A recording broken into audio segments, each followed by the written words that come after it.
Thomas Paine, Sam Adams, Benjamin Franklin. These men spoke up for what they thought was right. From their courage came such documents as the Declaration of Independence and the Constitution of the United States. From their willingness to speak what was sometimes unpopular but right, we enjoy such liberties as freedom of speech, the right to keep and bear arms, and freedom of religion. There are those who still wish to oppress our freedoms, and there are still patriots willing to stand up and defend life, liberty, and the pursuit of happiness. Men like Zeb Bell, who honor our founding fathers and what they stood for. It's now time for Zeb at the Ranch, speaking up and defending your freedoms. Brought to you by Magic Valley Les Schwab Tire Centers and all of the other great advertisers on the program. And now, Zeb Bell.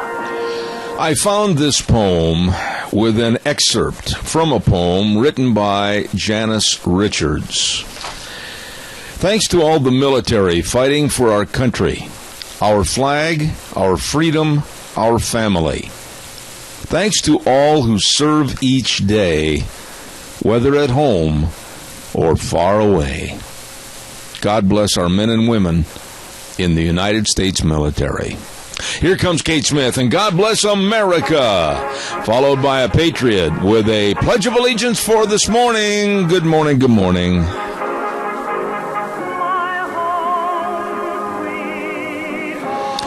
Thank you very much to the beautiful Kate Smith, and God bless America. Good morning, everybody, on a Thursday, kind of cloudy outside, and this is the last day of my work week on Zeb at the Ranch.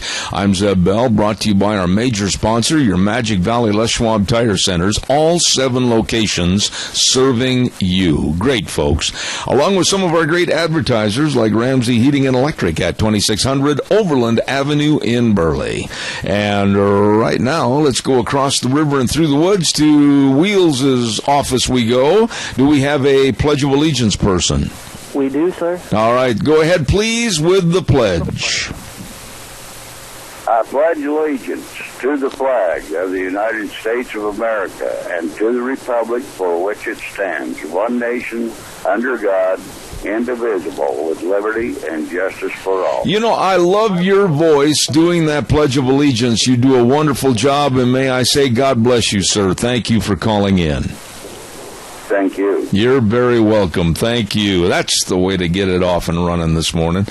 Hey, it is time for the weather, and the weather is brought to you by our dear friends. We're going to have Kyle Cheney on the air with us later on this morning, and we're going to be talking about all kinds of great things at Cheney Flooring and Home Design, 1228 Oakley Avenue in Burley. Look for the blue door. All your carpet and flooring, kitchen construction, home decor items, and I tell you what, they've got lots and lots of new flooring. Wood or carpet, tile, everything down there at Cheney Flooring and Home Design. Whatever you need to make your house a home at Cheney Flooring and Home Design. Right now, here's Gina with the weather. Looks like rain and snow showers could be in the forecast for this Thursday, November 19th. Here's your weather forecast for Zeb at the Ranch. Rain and snow showers are possible. A little bit breezy. High of 44 for today. Tonight, expect a low near 32. Tomorrow, much better as we get ready to move on into the weekend. Mostly sunny skies. High of 40 with an overnight low of 19. Saturday, partly cloudy and 41. Sunday, sunny and 45. And Monday, could see a high near 50. That's your weather forecast for Zeb at the Ranch. Thank you, Gina. Brought to everybody by Cheney Flooring and Home Design. Well, they're located at 1228 Oakley Avenue in Burley. All you have to do is look for the blue door. As I said, Kyle will be back here with us later on this morning. Hey, Merv May, come on in and sell some cattle, would you please? All right, you get set of steer calves there, here to get $1.31. That's the chant of what I think is the world's best auctioneer right there, Merv May, over at the Burley Livestock Sale Yard, 1100 Occidental Avenue in Burley. Oh, yeah, Merv May, Cade Rogge, Lance Udy, the sale that really works hard for you. 10 o'clock starting time today, this Thursday at 1100 Occidental Avenue in Burley. Here's just a partial list of some of the cattle coming in through the ring this morning. Dave Hill up at Richfield bringing in 131 ripping good calves. Brant Hammond over to Tremont down there in that northern Utah country, 45 head of calves. Cody Miller out of Pocatello area bringing in 80 head of mixed cattle. Ron Nelson up at Rockland, 60 head of good-looking Hereford calves. Yeah, buddy. Jason Ward of Malta bringing in 35 head of calves.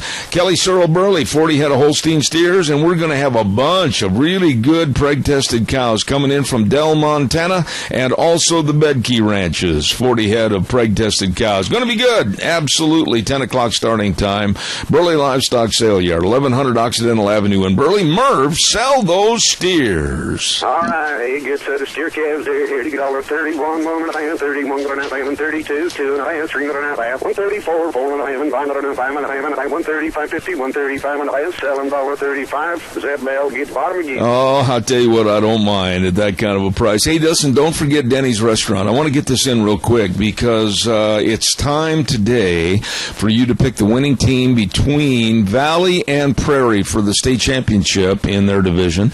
And the game's going to be Saturday up at the Holt Arena in the Mini Dome, of course, in Pocatello. You pick the winning team and the closest to the final score, and you will receive a free Grand Slam breakfast from Denny's. What a great place to eat. 611 Overland in Burley, and also another new location at 291 Pole Line in Twin Falls. Breakfast, dinner, supper, it's all there. Breakfast, lunch, dinner, whatever you want to call it. It is fantastic with great folks at Denny's Restaurant.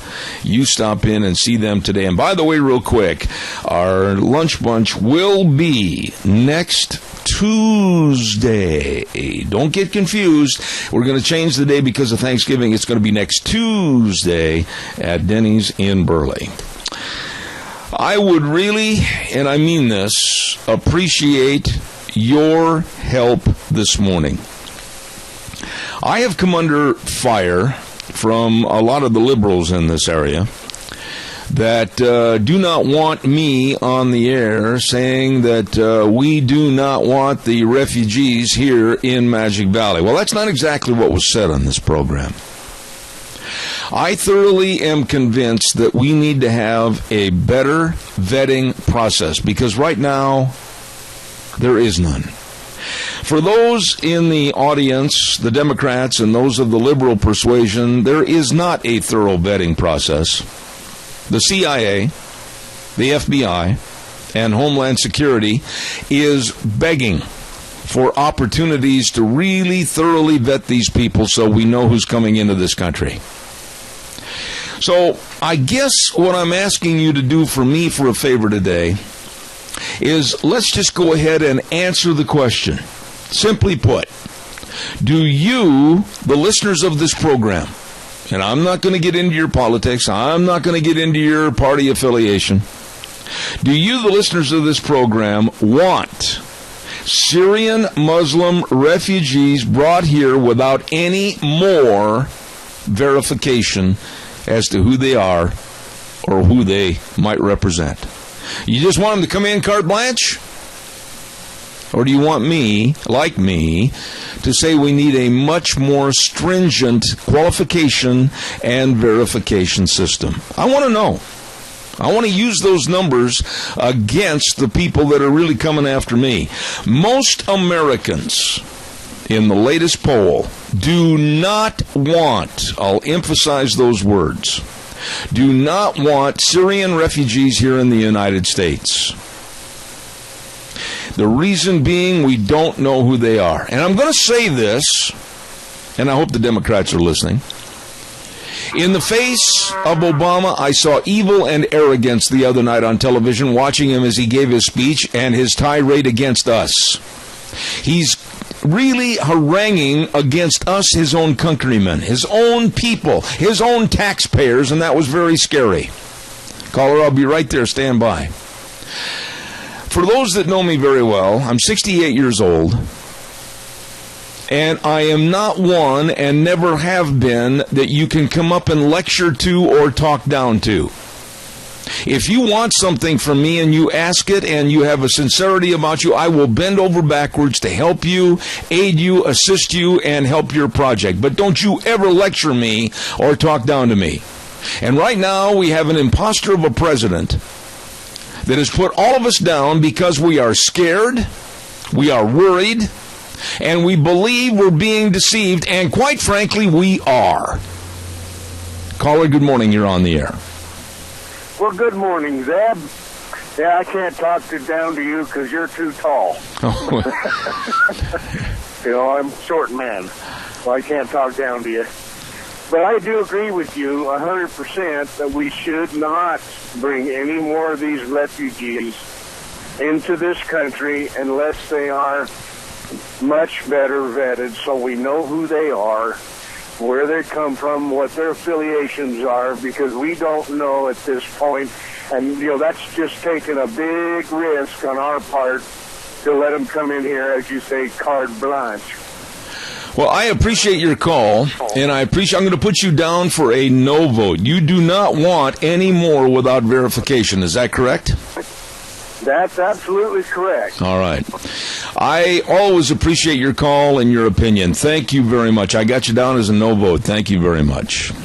Thank you. You bet, sir. God bless. Here's something that's going to happen today, folks. And I got to get some commercials in here, and I'll take a whole bunch of your calls, I hope, that you want to put your opinion on paper this morning. Today, the House of Representatives votes on a bill to basically pull back the reins on the refugees coming into this country and use some common sense and look at what's going on either with all the vetting processes or one or two or whatever so they can be consolidated and we have better information. There is not anybody that's going to come up and tell me that we know who these people are when they don't have a database, they don't have anything as computer files, they have nothing. Don't give me this, they've been thoroughly vetted. That's garbage, and it's a lie. But the president has said, and this is where I'm really worried. I am worried for myself, my wife, my family, my friends, all of you. This president said he will veto that bill. He will stop it so that we can bring them in willy-nilly with no more verification. And I hold him accountable. Caller, please bear with me just a minute. I got to get a commercial break in. I promise I'll be right there. Thank you so much. Ramsey Heating and Electric at 2600 Overland Avenue in Burley. They're opening the doors at 7:30 in the morning till 5, Monday through Friday. And they've got all your heating and electrical needs. These are nice people that have been in business for, my goodness, 5-6 decades almost now. And they know everything about keeping you warm and cool. You better believe it. And they've got all your furnace filters to make sure your furnace runs efficiently and keeps you toasty comfortable, okay? Ramsey Heating and Electric at 2600 Overland Avenue in Burley, where they provide warm winters and cool summers. Hey, real quick, I also want to acknowledge a dear friend of this program, and that's Colonel Dale at the Book Plaza at 222 West 11th Street in Burley. They've got all your books. They've got all your great gift ideas. They've got over 2,000 items there. 3 floors of books and gifts and jewelry and history. You're going to love the store. You're going to love the people. And I like this man. He is so nice. And one of the great people in this area, Colonel Dale at the Book Plaza, 222 West 11th Street in Burley. Wishing you and yours a very happy Thanksgiving. Caller, good morning. You're on the air. Thank you for your patience. Yeah, good morning again, Zeb. I'm with you 100%. There's 4 people in my house, so you get 4 no votes. I've got them down, and I do appreciate it. God bless you. And what are your major concerns right now about what's going on? Well, we know what they are. They're sneaking in here, going to want to kill us one way or another. Yes. Yes. Obama is a wreck. I couldn't have said it any better. Thank you for your call this morning. God bless you, and have a happy Thanksgiving. Thank you. You too. You know, when I looked at Obama on television and watched that speech, now you know, and I'm going to say, well, you're prejudiced against him. Yes, I am. I don't just dislike the man, I detest the man. How much more honest and blatantly honest can I be? So when I saw him the other night, caller, I'm coming, hang on. I saw a face of evil and arrogance when he was talking down to us and basically chastising not only the Republican Party, but also American citizens, basically saying that because we're scared and we're worried and we believe we're being deceived, how dare we? Well, I do dare. Caller, good morning, you're on the air. Talk to me, caller, go. At our house currently there's 3 people and we vote absolutely no. Well, Helen, I haven't heard from you for a long time. How have you been? Oh, I've been okay, I think. I'm not sure. Well, run a survey. Anything that comes out of Obama's mouth, you automatically count it down as a lie and dishonest. I appreciate your call. God bless you, and I hope everything's all well with you. Oh, it is. All right. Have a good day. Thank you, my dear. Thank you. Caller, I'll be right there. Don't forget, today is a very special lady's birthday. I've got to get this in real quick. Happy birthday to dear, dear friend, Polly Butler. God bless her. Happy birthday, Polly Butler, if you're listening this morning. Thank you. Caller, good morning. You're on the air. Good morning, Zeb. You know, I'm not afraid a bit of them, but I think it's absolutely idiotic to not protect our country and to let people in that are not going to assimilate to this country in a proper way. I think if we're going to do something to help people, let's help these homeless vets that need a place to live, that need medical care. Yes. Why should we give it to some other country when we have them here that have the need? You know, Jerry, I'm so glad that you gave us your opinion on this, and you brought up another area of conversation that I'm going to be talking about. I've got you down as a definitive no, and thank you very much for your vote this morning. And you have a wonderful day, and may the Lord bless. He already has. Thank you, my dear friend. Thank you so much. You know, a lot of people don't realize, and I got to give credit to a man that I have not supported as a possibility of becoming president of the United States, and that's Rand Paul.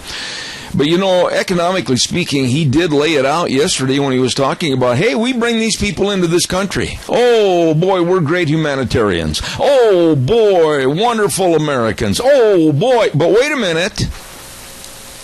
Economically, we are bringing people in that automatically, bingo, they're going right on the welfare programs. Bingo, we pay. Bingo, we're talking about grant money. Bingo, we're talking about housing, food, transportation, living expenses. Bingo, bingo, the lights keep lighting up. And we, the American public, are paying for that. Now, I know there are those in the audience that are going, oh, Zeb Bell, you're equating human misery to dollar signs. Wait a minute. What about the reversal on that side of the coin? Human misery to us, the taxpayers, that are going broke, and this country is on the edge of the abyss of falling into a political mess that we'll never get out of. Good morning, caller. You're on the air. I'm with you, Zeb Bell, 100%. I'm assuming that your vote is no, right? Yes, sir. My vote is no. We don't want those Muslims here. All right. They've never been sympathizers to the United States or Israel.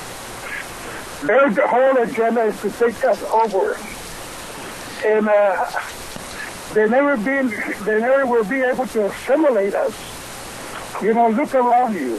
Look at what's going on. Absolutely. I would suggest that every listener out there take a good look at what's going on in the country. Keep looking at the news. Listen to people like Zeb Bell. Listen to what's going on. Don't take your mind out of the silly things on TV and watch. Go to your church and spread the gospel. Amen. We're back where we were back in 1940. I agree. Thank you. We're not going to give up this country so easy. We're going to stand. We're going to stand to this tyrant that are coming here. My question is this.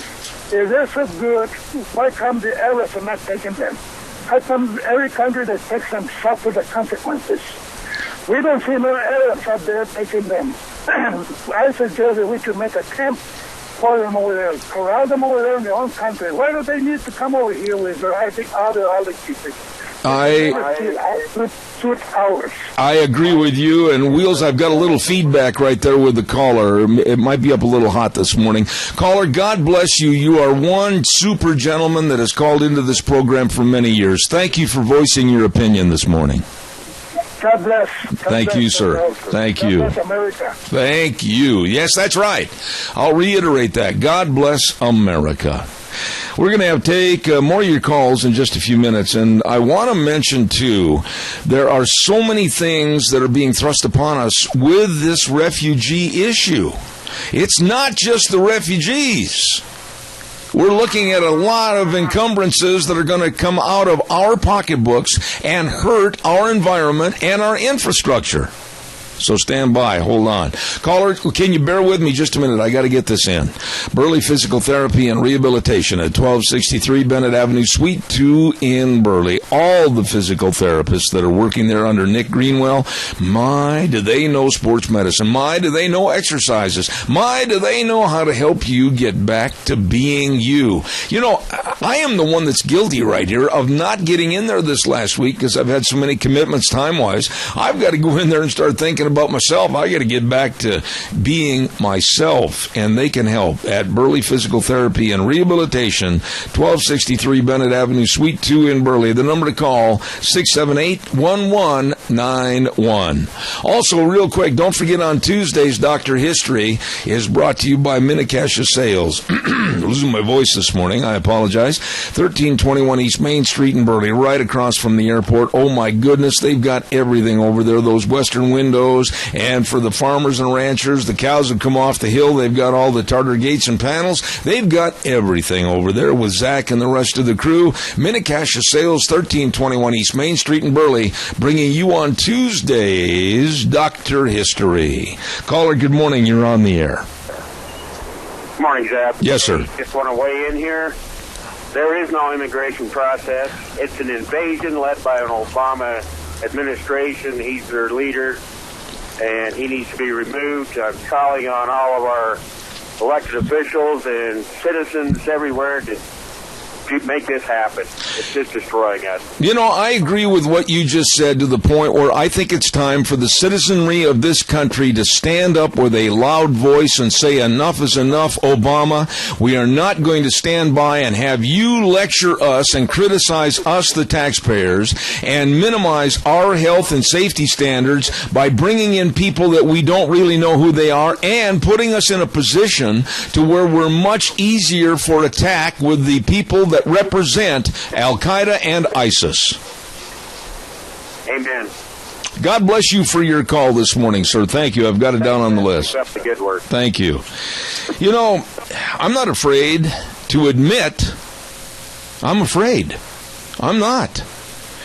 I watched this morning on television as they were talking about the details of a new video that ISIS sent to us, the United States. And you can laugh and say, oh, well, it's just propaganda. Wait a minute. If you think about what ISIS has said, we're going to do this, we're going to go there, we're going to behead these people, we're going to bomb this. They have always given a warning and told us basically what they're going to do, and they've done it. And now they sent a video of Times Square, New York. Footage of Times Square, New York. And in the video, they showed that suicide bombers were getting into taxi cabs. My Lord in heaven, folks, they're telling us they're here and they're going to kill us. Good morning, caller. You're on the air. You know, at the G20 summit Obama was in, forget now, but he was in Europe somewhere, basically, and he didn't even go over to Paris. I mean, he could have at least showed some concern. No, he's in the Philippines wearing a funny shirt with a goofy smile, and I'm telling you, you say to yourself, you can never figure this guy. I mean, you think you get the feeling that he's still smoking pot and just partying. He's just I don't know. You just every day it's another thing with this guy. Well, you just want to breathe. And calm down just for a second, Randy, and just tell me this. Your thoughts. Do you want refugees from Syria here without any more verification, yes or no? Absolutely not. Look what these 5 Syrians were coming through and going to come across the Mexican border. Yep. And a few years ago, the administration, remember how they said, that'll never happen. Yep. That'll never happen. Yeah. I'm telling you, how many cells are already in our 900 sleeper cells, they say, in America? When do these guys decide to move? Well, I appreciate your call as always, and I know it's with passion and a lot of motivation that you call, and I appreciate it, Randy. God bless you, man. I got to get some other callers in. Thank you. I'm just going to say this. If President Obama vetoes this bill by the House that basically is saying we need to combine our efforts with Homeland Security, the FBI, CIA, whatever, and make sure that there are very stringent or more stringent requirements of knowledge on each and every individual. If he vetoes that bill, the danger and possibly even the deaths of Americans should be held over his head. This president has not shown me in any time, any moment, any day of his administration that he really cares for us, the United States citizens of America. I find this man disgusting. There are other words I'd like to use, but I can't and I won't lower myself. The arrogance and the evil of this man just makes my knuckles white. And I'm afraid it's going to get worse. Don't forget Dr. Christine Pickup with Mount Harrison Audiology and Hearing Aids, right across from the Minidoka Hospital Emergency Room, and the number to call for a hearing screening. And I thoroughly suggest that you do this. I had the hearing screening and found out I had a few problems. They were taken care of by her. She knows her business. Mount Harrison Audiology and Hearing Aids. Don't forget, call the number 312-0957, and she can and will help you. And we're going to get her on our program here in the next week or so right after Thanksgiving and share more about hearing and the problems associated with hearing. Mount Harrison Audiology and Hearing Aids. Call 312-0957. By the way, real quick, Ramsey Heating and Electric offering rebates on qualified Lennox home comfort systems. Whether it's a gas furnace, an air conditioner, or a heat pump, you and your family will enjoy the comfort. Call them today at 678-0459 and learn how Ramsey Heating and Electric can save you money on Lennox. Thank you very much. Caller, good morning. You're on the air. Good morning, Zeb. Yes, sir. This analogy is from my wife. And she said, what do you think the Indians thought when all these pilgrims started coming into the United States and cutting down their trees and stuff? You turn it around the other way, and we were the invaders at that time. No, wait a minute. Whoa. I don't look at it that way at all. I can't. I respect Nancy. I love you both, but no way. It was an expansion of going into a new world. It was the exploring of a new world. There wasn't anything with any intent to take over a country. There wasn't anything with any malcontent against anybody or possibly causing harm to anybody. I can't draw the analogy there whatsoever. We are seeing a lot of sleeper cells. We're seeing a lot of people that are bent on nothing more but evil, murder, and mayhem that are wanting to get into this country disguised as refugees or disguised as under the cloak of darkness crossing our borders. I can't use that same analogy whatsoever. Well, I'm trying to put another point to you that these people coming in, these people didn't know what to do either, and we don't either. We don't know whether these people are good or bad. I was merely using that as an analogy of when somebody comes into the country. I tell you, Keith, I do not want them here. And when they come here, their values are so much different than ours that there just isn't any comparison. what we're looking at right now, Keith. They'll cut off your hand if you steal something. Here they say don't do that anymore. Keith, they're going to see our laws are so much looser and everything that you're going to see a lot of problems. Even if they're not terrorists, they're going to be a problem. And we vote no. I really respect you. I love having these back and forths with you, and God bless you and Nancy, and thank you for your call. I got your votes down. Thank you very much. Appreciate it. My biggest concern is, excuse me, the cookie jar is open. The cookie jar is open, and there's a whole bunch of hands going in after my sugar cookies, and your sugar cookies, Keith's sugar cookies, everybody's sugar cookies. G, our Social Security. G, our welfare programs. G, everything else financially and economically is being abused, drawn down to absolutely scary limits. And yet we're welcoming people into this country carte blanche. We're not closing our borders. Give me a break. But right now, it's not just about money. It's about life and death. If 99.9% of these people are God-fearing or, according to their own religion, absolutely adhering to the principles of being kind to mankind, that's fine. But what about that other 0.1%? Bombing maybe in Boston. Bombing maybe in New York City. Shooting maybe at Fort Hood. That's what I'm concerned about. We are not cognizant of who and what all these people are or what they represent, and we're at a point right now, after our 911 and France's 911, just in the last couple of days, caution has to reign supreme for the people. Good morning, you're on the air. Yes, good morning, Zeb. Just the other day, Obama was belittling the GOP about abusing widows and orphans. This guy doesn't understand that some of these widows are terrorist bombers hiding behind these orphans. Yeah. And that's a big problem we've got. That there was one lady that blew herself up and killed a police dog in Paris. Yeah, I know. This guy understands.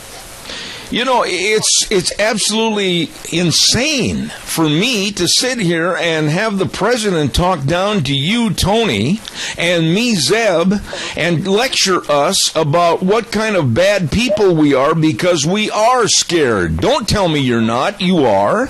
We are worried. Don't tell me you aren't. We are. And don't tell me you're not believing that we're being deceived because we are. We have every right to be concerned. Well, this guy is importing disaster in our country.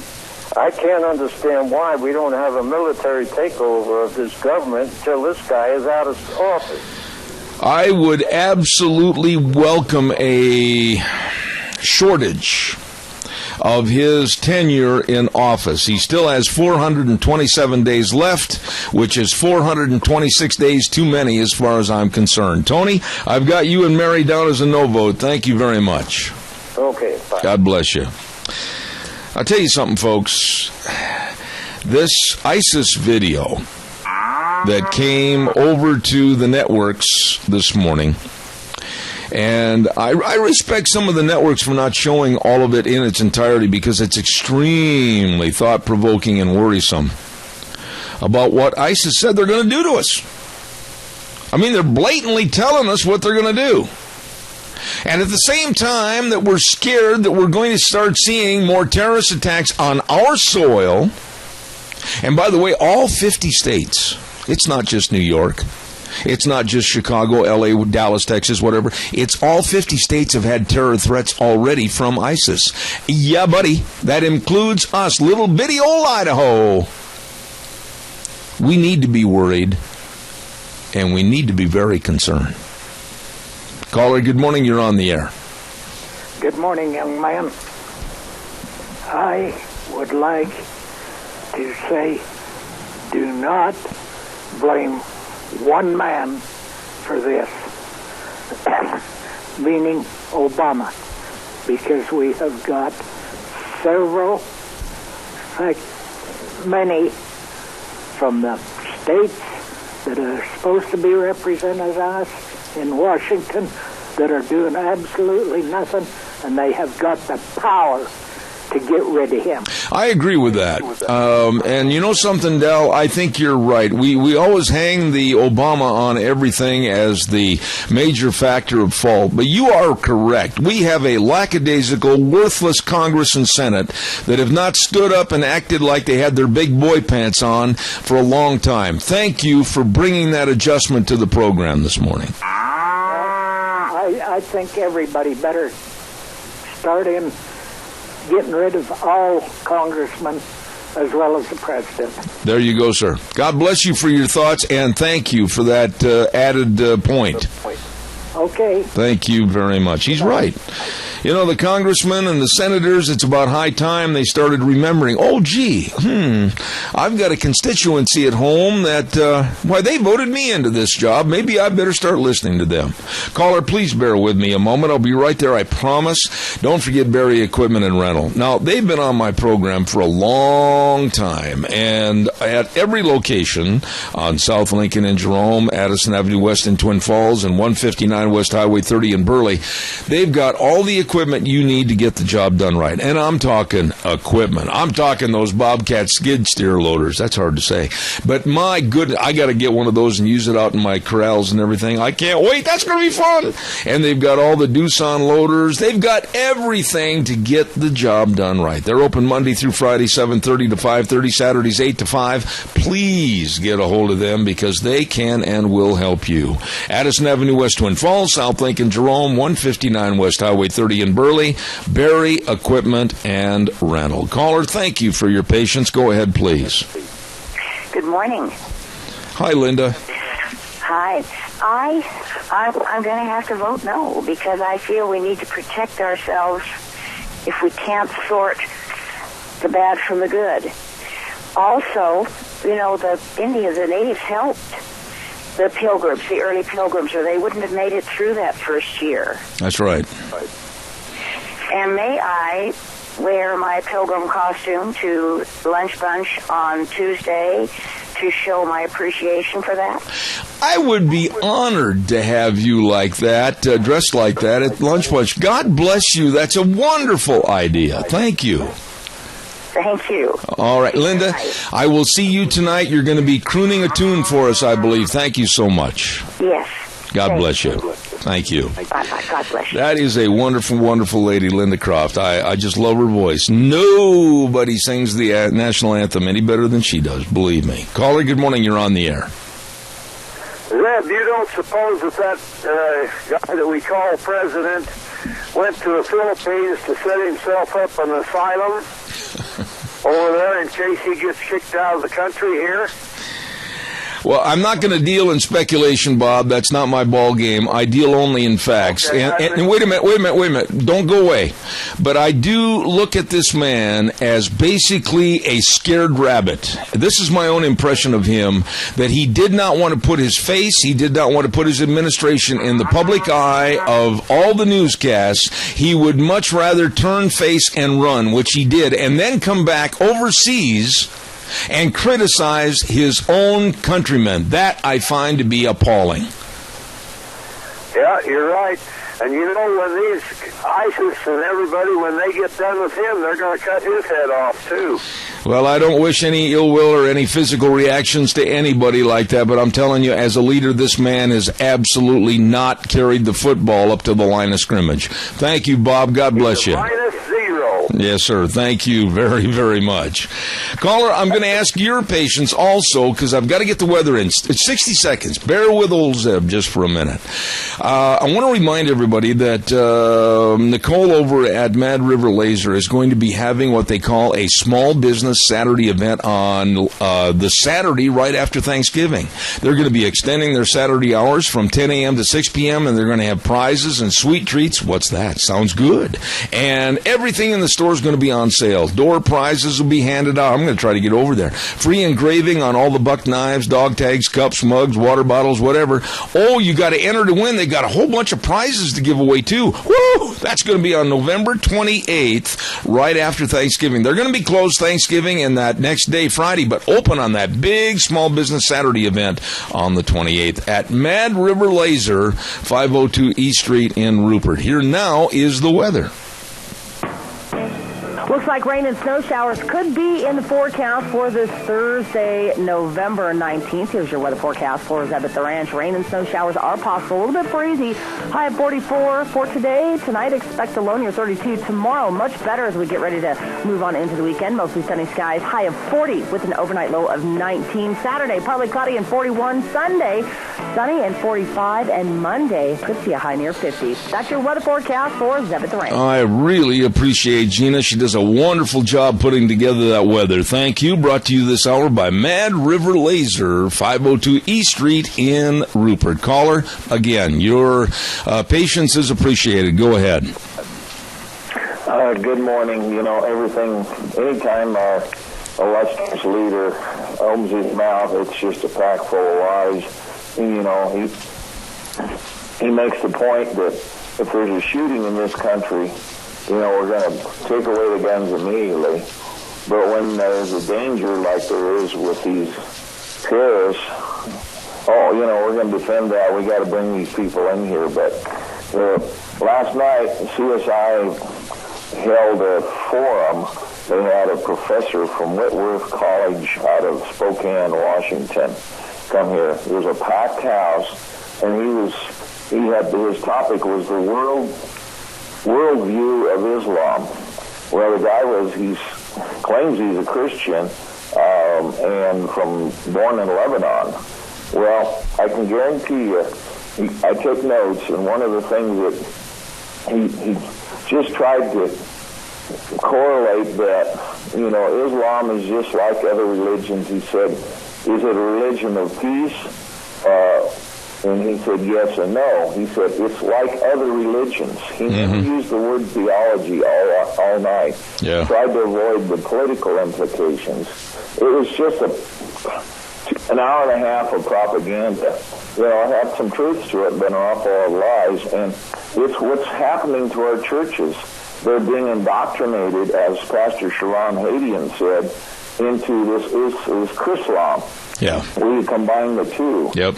And, you know, he made the statement that Allah is the same God as Christians and Jews. That right there. Stop for a minute, Adrian. Wait a minute. Stop.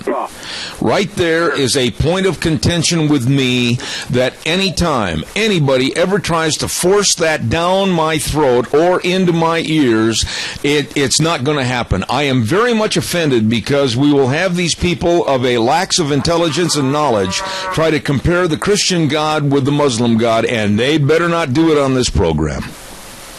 Well, I can guarantee you the people there, and looking at the crowd, I know some of the liberal members of the community, and they were all there, okay, and eating it up.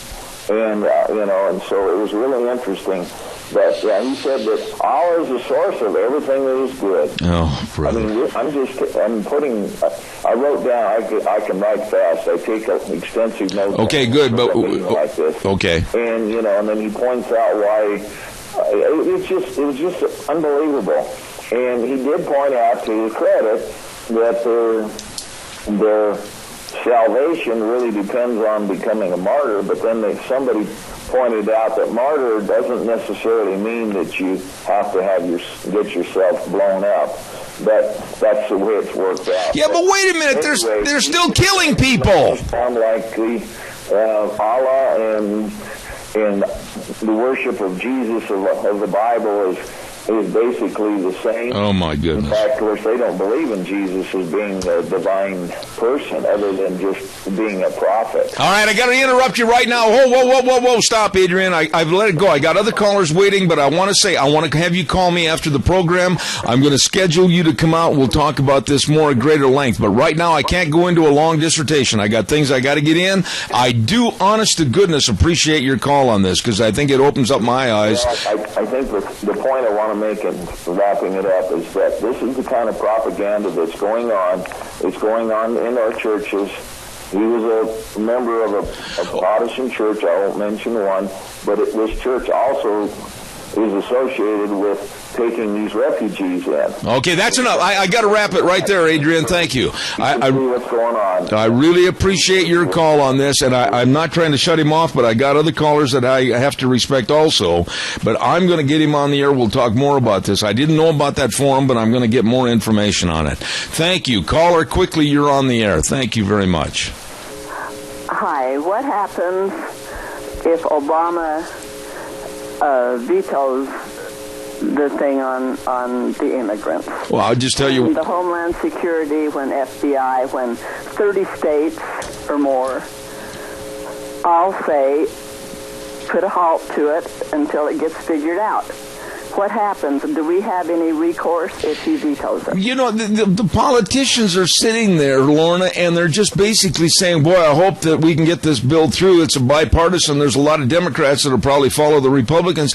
But here's this man, this heavy-handed president that says he's going to veto it, and he's going to push through because of the federal laws that he claims he can push it through to all the states and basically force us and every other state, I don't care if it's Arkansas, I don't care if it's Ohio, I don't care where it is, that we're going to have to take these Muslim refugees from Syria, and we're going to have to sit down like little kids in first grade and shut up and take it. And I, for one, am not going to. I mean, if it means civil unrest at the airport when these people are coming in, I'm going to be right there. If it means standing in the middle of the road, I'm going to be right there. I don't want this forced upon my family or my safety. Well, neither does anybody else. I mean, they've already shown in Paris that one of them that just came was the instigator of that. So how can we feel safe by having them come here? Yeah, and let me ask you this. Did you feel safe this morning learning that 5 Syrian Muslims were arrested in Honduras with fake passports and they were headed here to the United States through our southern borders? Honey, they were not going to Disneyland, I'll tell you that. Boy, that's for sure. No, there's no feeling of safety concerning the Syrians coming over here. Lorna, you are such a nice friend and great friend of this program. Thank you for your call. I appreciate it. God bless you. Have a great day. Thank you. Boy, I tell you what, she's 100% right in her thinking. We've got a mess. And it's the capitulation and the rolling over of our political machine in Washington, D.C. that disgusts me. Caller, good morning. You're on the air. There's more to this equation than just refugees that may or may not become terrorists. The biggest problem we face is they will build their numbers up and take you over. And I agree. And that's the biggest danger. And so it might take 10 years, but we'll be living under Sharia law if this isn't stopped.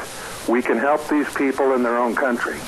We don't have to bring them here. Okay, now wait a minute. You make some points, and I'm going to interrupt and ask you questions on that. I have said for a long time on this program, if you listen to this program every day, you've heard me way back to when Billy Graham's son stood up and said, hey, wait a minute, let's exhaust more of the resources to creating safe zones in their own country so they can stay there and not have to be transported all over the world. I totally agree with what you just said.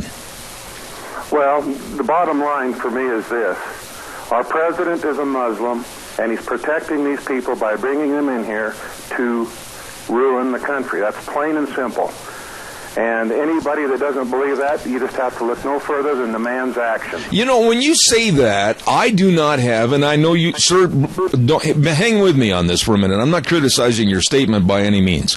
But when we say he's a Muslim, we have no bona fide, verified proof of that. But when you looked into his eyes the other night, when he was making that speech, and he said the word Christian, you could see the fire in his eyes and disdain in his eyes, as he is a sympathetic Muslim person for their cause, more so than us here as Christians in the United States.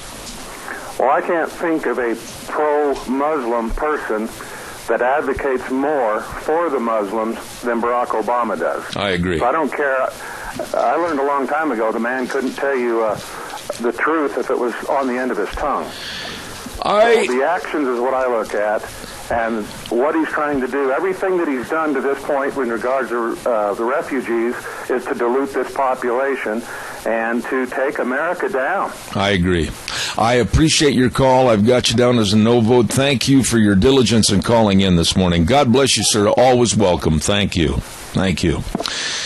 You know, we had 1, 2, 3, 4 in sets of 5, 22 phone calls that voted no. Nobody voted yes. I think that's fairly indicative of what the Valley feels like, over and above what the Times News and the CSI campus and the CSI officials would have us believe. I want to say thank you very much to our Magic Valley Les Schwab Tire Centers, all 7 locations. They've got all your traction tires. Boy, it does look like snow out there this morning. Man, it is heavy, heavy clouds. So be traction ready with the performance and traction tires from your Magic Valley Les Schwab Tire Centers. They've got all the studded tires. They've got all the snow tires. They've got all the snow wheels. Oh, and by the way, they've got the best in brake service and, of course, all your batteries, your front end alignments. You'd better be ready for wintertime driving. You stop in and see Lane and Rupert, Dave on Blue Lakes and Twin, Mike and Buell, Mike and Jerome, the Twist family in Paul, and of course John on Pole Line in Twin Falls, and my buddy Randy on Overland in Burley. Your Magic Valley Les Schwab Tire Centers. Holy buckets, I'm running late. You've been listening to Zeb at the Ranch. Make sure you're hearing everything. Contact Mount Harrison Audiology for a hearing screening today. Call 312-0957. And now, Wheels, run us over to CBS News. Thank you.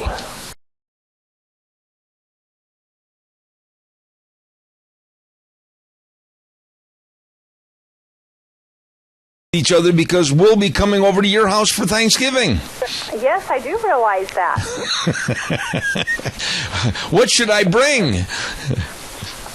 Your favorite dish, of course. Okay. You're at a loss for words, aren't you, sweetheart? No, it's Thanksgiving. Because I was talking to my sister-in-law the other day, and she says, well, we're coming to your house for Thanksgiving dinner. I said, oh.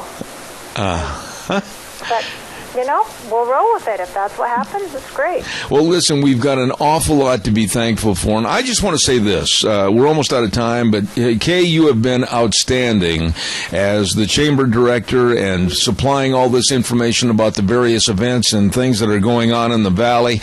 God bless you and your entire staff over there at the Minnecasia Chamber of Commerce, and I absolutely am very thankful that you're a part of my program. Well, we appreciate just having the opportunity to come on and talk about things in our community. And like I said, I'm sure I've said this before, it's the greatest community. We have the best people. They're friendly, they're kind, they're caring, they're generous. They give of their money, they give of their talents, they give of their time. And thank you to everybody out there in our community that helps make this a better place. All right, tell everybody of the 10,327 ways they can get a hold of the Minnecasia Chamber of Commerce.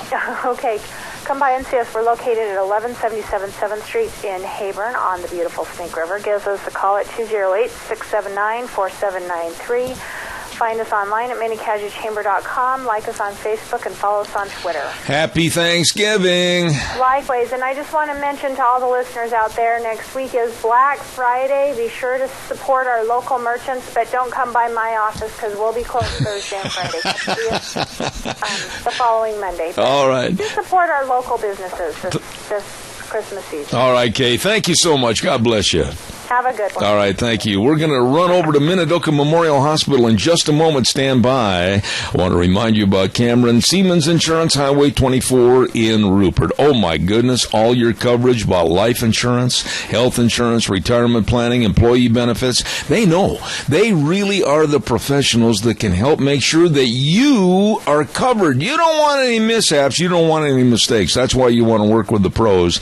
Cameron and Siemens Insurance, Highway 24 in Rupert. Number to call for an appointment, 436-4424. Holy cow, I'm running late. We got to get on the telephone here right now and run right over to the Minidoka Memorial Hospital at 1224 8th Street in Rupert. And the general information number, 436-0481. Your health is so important. You want to work with the best that always care for you. Minidoka Memorial Hospital. And we have with us on the phone this morning a lovely lady, a registered nurse, director of the Minidoka Home Health and Hospice. Hello, Joy Simpson. How are you? I'm good, Zeb. How are you? Well, I'm sorry I'm running about a minute late this morning, but I'm hurrying. Tell me a little bit about home health and really, how does it work over there at Minidoka Memorial Hospital? Well, we get referrals from either the physician or from a facility, from the hospital, a nursing home, or from an assisted living, or from the families. And we will go out to the home and offer skilled nursing services at RN, therapies, PT, physical therapy, occupational therapy, speech therapy, dietary with Lori Johnson, and nursing. And we do that in the home, just based on a referral that we get from our physicians. Well, now, somebody has surgery or they have a problem at home or whatever. They just call and things are set in action that way. Is that correct? That is correct. We do a lot of wound care, diabetic teaching. We do a lot of medication supervision. People tend to get a little bit more confused with their meds when they go home, and someone there to show them what they are supposed to take, how it's changed, what's different. You know what I like about what you're talking about? It sounds to me that when a person does have a mishap, an accident, or perhaps a surgery or whatever, they can rest assured that when they get home, they're not just going to be forgotten about. That's for sure. Yes, that is exactly correct. Now, how does a person go about qualifying to see if they can receive home health help at their residence? One of the first calls will maybe come to us, and they have to be homebound, but homebound is not to be confused with bedbound. It just means that they can't get out to go into physical therapy on a routine basis. They need the nurse to check their lungs, check their vital signs, check their meds. It does not prohibit them from getting their hair done or going to church. Those kinds of small outings, going to the doctor, all of those are acceptable under the home health benefit. So like if somebody goes in and they've just had, or calls you, and they've just had a hip surgery or a knee replacement, bingo, that's the kind of therapy that can be provided right there in the house, right? Yes, and we even do that after someone has gone out with pneumonias, some abdominal surgeries, and they're just really weak and they're tired. So, yeah. All right. Now, here's a subject that I know it needs to have very special, caring people. And tell me a little bit about hospice. Well, hospice is for people who have a terminal poor prognosis of 6 months or less. We've had people on for longer than that, that we know they're declining, and they just, because no one knows for sure when they're going to be gone. The way that Medicare and a lot of private insurance look at it is that hospice can provide the same kind of care in the home that could be provided on a medical floor situation in the hospital. We do look for good family members because we teach the family members how to take care of the loved one at home. And we're on call around the clock to help them through that. We make visits to the home with our aides and our nurses to make sure that they have their questions answered and they know how to provide the care. So it can be a real good blessing for people that want to keep their loved ones at home. They don't want to be in and out of the hospital just waiting, and they can be there could be really good rewards as well. We offer chaplain services as well, and help them make those last kind of long-term end-of-life arrangements that require, they bring a lot of stress to a family. You know, I'm sitting here and I'm just shaking my head because unless we're faced with that kind of a situation, we don't know how we would react. But it would I'll go back to what I said when I started the subject. It really needs special, caring people that really are so kind and so understanding to really be a part of that, aren't they? That's very true, and I used my own agency for, of course, for my parents because they recently passed away in the last year. And I was really grateful, even with what I've done for 30 years, that I had them visit to look at me and say, "You're the daughter, not the director," and very grateful for that kind of support. Because even if you think you know what you're doing, when it comes right down to that, there's a lot of hats to wear, and I was very grateful that I had them there when I lost my folks. Is there a certain qualification or groups of qualifications that must be followed before you can receive hospice at your home? Tell us about that. I have to have two physicians. The first physician says there's not a lot more we can do for you, but we can provide good quality care at home. And then I get doctor's orders from the physician, and I also have to get another physician that agrees with that, our medical director. Mm-hmm. And so it comes together that way. Oftentimes I'll have a patient on home health for a while that's not doing well, and then we will transition them into hospice. So there's all kinds of ways to transition to get the family to a point where they're okay with that transition. And other times they'll come right out from the hospital, and then we'll go out and start at the time they come home. You know, Joy, this is a personal note on my part, but I've had many people tell me that the patient is more readily acceptable to the circumstances than the family, and there actually has to be more done and said with the family. Is that true? Absolutely. That is so correct, Zeb. Like I said, most people in my experience know that they are looking at end of life, but the family just has a hard time crossing that gap to say, it's okay, let's start talking. And we really do our best to work through that because it's a very emotional time. Because usually it's like the elephant in the room. You've got the family knows it, the patient knows it, but no one wants to talk about it. Absolutely. You know, I can tell with your personality and your voice that you're so open and so encouraging, and I just really respect the position you're in, Joy. What about veterans programs? I mean, tell us a little bit about that. Well, we do contract with the veterans and other private insurances, but the veterans program, oftentimes they'll have a benefit for a veteran that they will pay for the in-home care.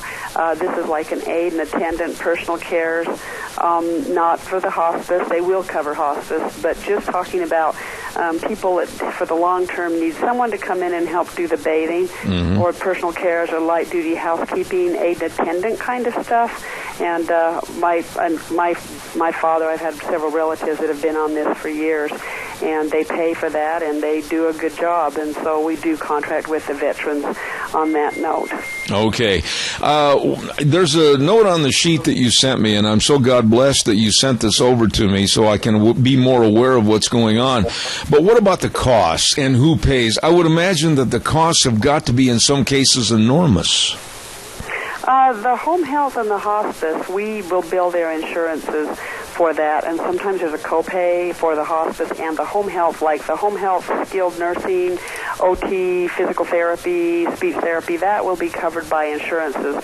The private pay that I'm talking about, like with veterans, or just to have an aide go out to your home and help mom or dad with a bath, get them in and out of the shower, light meal preparation, that should run between any agency is somewhere between $18 and maybe $20 an hour, just depending on what we charge and such. And that covers 1 hour of a visit, and then we go up from that. So it's $18 for the first hour, and if they need it for another hour, then it's $18 for that, which can be a pretty good savings in comparison to assisted livings and to nursing homes if they just need a little bit of care to get them up, get them dressed, get them in the shower, because so many accidents can happen in the bathroom. Oh, boy. And then they're good for the day, and they don't need anyone there. They're good to just stay home and stay put. So it can be a really pretty good savings on the private pay part. Okay, now, the people that are listening, Joy, give us the numbers or a number where they can call and talk to you or someone for arranging these possible services. Well, we are just outside the back of the hospital in the parking lot, and they can call a hospital and ask to be transferred to our department, but our number here in our office is 436-9019. That's 436-9019. You know, I can, like I said, I'm usually not fooled by people. I can tell what kind of a person they are with the tone of their voice and the way they address questions. You are a very, very nice lady, and I thank you so much for being on the air this morning. The director of the Minidoka Home Health and Hospice, Joy Simpson. God bless you, and thank you for being on our program. Thanks, Zeb. Appreciate it. All right. Happy Thanksgiving. You too. All right, thank you. And that is Joy Simpson. What a nice lady. At the Minidoka Memorial Hospital, 1224 8th Street in Rupert. The general information number for Minidoka Memorial, 436-0481. Your health is so important. Work with the best that really care at Minidoka Memorial Hospital. Really nice people, I'm telling you. Hey, we got to pay some bills here real quick, and then we'll be back with Officer Mort. Stand by. Don't forget the bookstore and office supply at 515 5th Street in Rupert with their annual open house. It started yesterday, it goes today, and it goes tomorrow at 9 a.m. to 5:30 p.m. Sales, 20% off on clothing and bags, and 30% off on books, and 30% off on home decor and artwork. Holy cow. You'd better get over to the bookstore and office supply annual open house. Big sales going on all the way through tomorrow. By the way, too, as you've heard me on this program for quite some time, Ryan Horsley and his crew over at Red's Trading Post at 203 5th Avenue South in Twin Falls. Personal note, I urge you more than ever before to take charge of your personal safety and security. I urge you to go in and check out the large selection of firearms from Browning, Beretta, Weatherby, Ruger, Benelli, Smith & Wesson, and Winchester, and all the ammo and all the accessories. I urge you. And they've got the top-notch quality people that can help you at Red's Trading Post, 203 5th Avenue South in Twin Falls. Holy cow, where'd all these dogs come from anyway? Who let the dogs out? Oh, my goodness, here he is in all of his radiant glory, being mushed in by a sled dog of huskies. Good morning, Officer Ken Mort. Good morning, Zeb. How are you today? Not too bad, Officer Mort. What have we got featured for this morning? Well, today we are featuring Paisley. She is a female lab border collie cross. She's approximately 2 years old, black and white. She was an owner surrender. She is spayed. Annette was spayed in 2014. She is current on all of her shots to include rabies. She's not due for another rabies vaccination until next year. She loves kids, great with other dogs, great with cats, but she's just like us and likes to eat chicken. Oh, really? And that was the reason why they had to get rid of her and stuff. And that is they raise chickens and everything, and that's sources of some of their income. And she started killing chickens, so they we've got to do something about that. So they brought her into us and asked us if we could find her a great, loving home that does not have chickens. Why, she's the best friend that Colonel Sanders ever had. Exactly. That's what I tried to tell him, but that's all right. Okay. But, yeah, she's available right now for adoption, and if anybody's interested in her, they can get a hold of us at 438-2200 or can contact me on my cell phone at 670-7268 or Deb Hines with Haber's Animal Control at 670-4348. Tell us once again, what kind of a dog is it? She is a lab border collie cross. Okay. And black and white and 2 years old. Okay, 2 years old, but yet she loves people and loves being around kids. Yes, she does. I mean, she is very great with kids. But just don't have a Sunday dinner with chicken. Exactly, or she's going to eat it all. Okay. What else is happening over at your new digs there, my friend? Actually, we're finishing up the final stuff that we got to get done. We're going to be putting some plexiglass up in between the kennels for reduction of cross-contamination and everything. And then once we get that up, we are going to start moving. Oh, my. I bet you're looking really forward to those days.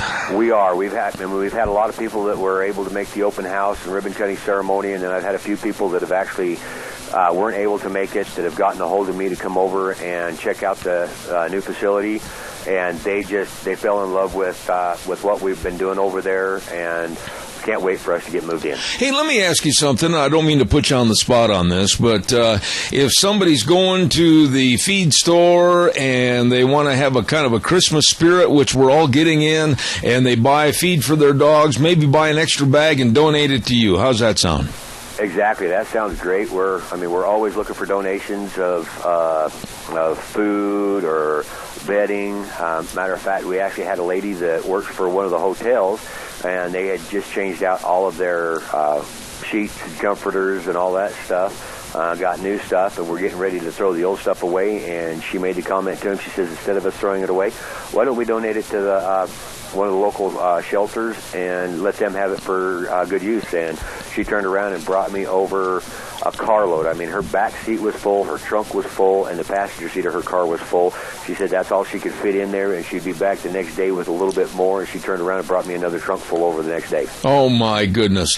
Well, Officer Mort at Minidoka Animal Control, I want to take this remaining time, and I want to say kudos to you, Ken Mort. Ladies and gentlemen, Ken has been heavily involved in the community, not only as animal control officer, but also other projects. And whenever I have needed him for certain things on remote broadcasts or whatever, he's always been there to help us.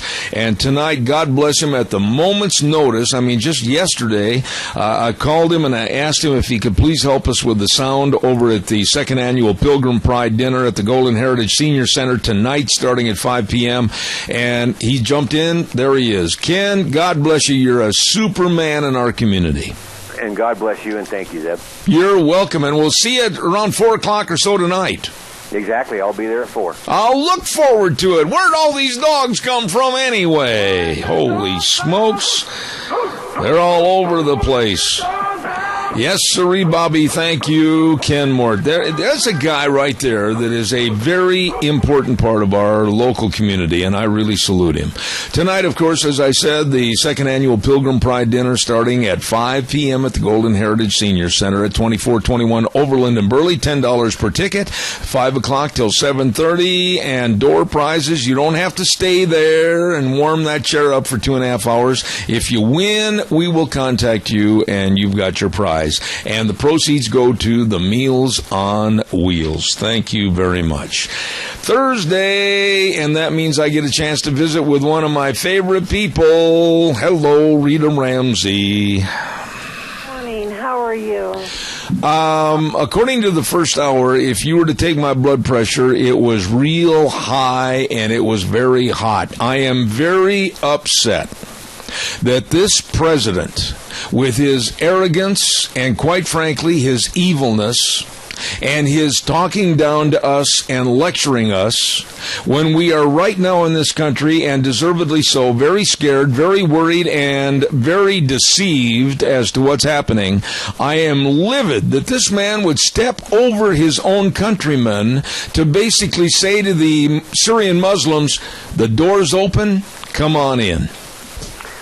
Well, this is where we've been through his whole administration. He's favored anyone but America, first of all.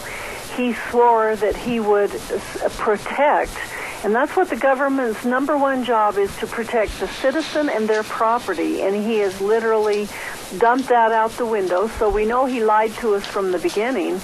But it is really troubling when you start hearing of some of the things that he's done. I see an article here that, and I watched one of her shows. I haven't watched the second one. I DVR'd it. That Cheryl Atkinson has it's a half-hour thing. It's similar to a 60 Minutes thing where she goes in and she takes a particular topic and she researches it. And this particular one was about the Obama administration just saying, hey, you know, he doesn't want to be bothered with any of the stuff about the terrorists, and one of the senators said, "You're telling me that you've talked to people in his inner circle or the administration that are telling you that even though there are groups that might be on our terrorist list, Obama in his mind doesn't consider them to be terrorists because they have a gripe or something?" And apparently when information comes into him, it's kind of like, well, I don't want to be bothered with it. And so he sets it on the back burner, and they don't even talk about it or check into it. Rita, there are the liberal rags out there, including the USA Today, and I am sick and tired of being shamed. I'm going to read something to you. There's about 4 or 5 different narratives here that I want to get into, but I want to read this little part of you to you from USA Today, and it says, and I quote, "As of Tuesday, more than half of governors, all but one of them Republicans, had promised to block Syrian refugees from being resettled in their states, a position that shames America's long tradition of offering a haven for the desperate." You know what? I don't like being put in that position, and I'm absolutely fighting mad that I, my wife, my family, and you and your family can't be thought of first about our safety and our security. Well, they can say all that they want, and my answer to them is line up at Ellis Island, and we'll make sure that you're clean, we'll make sure that you don't have disease, we'll make sure that you're not a terrorist, and then we'll let you in. It's as simple as that. If we would just enforce our laws and start doing like they did when we had all of the immigrants coming in, in the 1800s and after that, then that would be fine. But that's not what they want. They just want to come in here and take over, and it doesn't matter. And we basically have no right. It really kind of bothered me that Shepard Smith would go on his little tirade about that, too. And it's kind of like, well, you guys, you can't just do this. Well, you know what? We might have to do this to make sure that we're protected. I don't care for Shepard Smith, nor do I listen to him on a note of trying to get the news, because it's very, very biased. I will also say, in the same article that was in the USA Today, the author said this: "The religious bigotry of Ted Cruz and Jeb Bush is un-American and un-Christian. How dare they say that anyone un-American and un-Christian?" I've had those same slanderous items cast at me, and I'm ready to have anybody come face to face. They don't have the nerve, they're cowards, and do it to me face to face, but they won't. These people are like little mice. They run out of their hole, say something, and then they scurry back into the darkness. They are vermin. Well, and the answer to them is are you going to be responsible if these people commit terrorist acts then? And once you put that back on their shoulders, all of a sudden their story's a little different. Oh, I don't know that they wouldn't do that. It wouldn't be my fault. It's kind of like, okay, do you see why we want to make sure that they're screened? What is wrong, really, with knowing full all the information that's possible? And Rita, come on.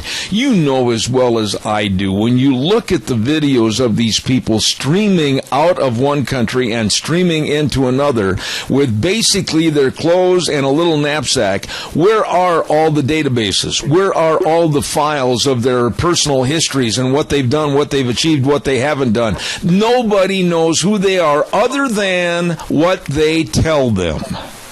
Well, that's absolutely right. We, in our meetings that I've been attending down at Twin Falls regarding the opposition on the Syrian refugees, of which are not Christian, so just so that everybody knows, we're not talking about Christian refugees. We're talking about refugees who are Muslim. They won't let any of the Christians in. They told us that there's all kinds of issues with them. We can't figure out who they are or where they came from. And there's actually an imam. And when they started checking into, and these are people in our group that were checking, like, okay, this is an imam, here's his name, and who is he? He's 40 to 50 years old, and he has a birth date of 01/01/10. 2010. Yeah. So when they come here, they can just take any kind of date they want. Yeah. They can take any name. They can give themselves a name. There's no way they can trace them or find out. So the imam down there is 5 years old, maybe 15 years old, according to records. You know, Rita, here's another aspect of this story, and there's going to be some out there in the audience that are of the liberal persuasion that are kind of loons, but they got to look at the bottom line. I'm 68 years old, and quite frankly, I'm looking forward to the day that I can say adios to this program, adios to my real estate business, and just enjoy my lovely wife and I sitting on a beach someplace. And you know, I've waited a couple extra years to make sure that we're protected.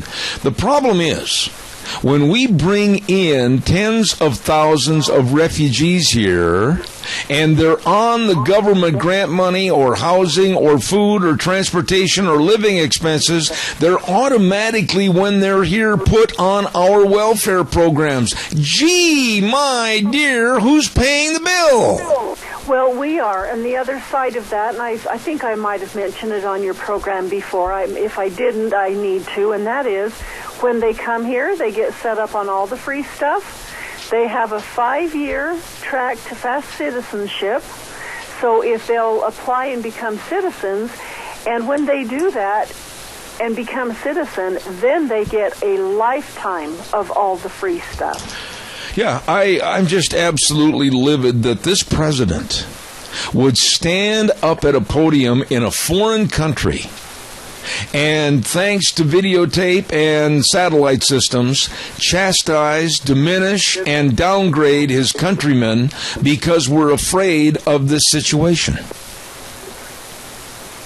Well, they can do all that they want, but we need to be on the lookout for them. I see that there was a couple of fellows arrested in Ohio. Actually, there were 5 of them, nationals. They were arrested, and they hadn't actually, they didn't find that they were guilty of anything, but they had drug charges and that kind of thing. But they had credit card making machines so that they could do fraudulent credit cards and stuff with them.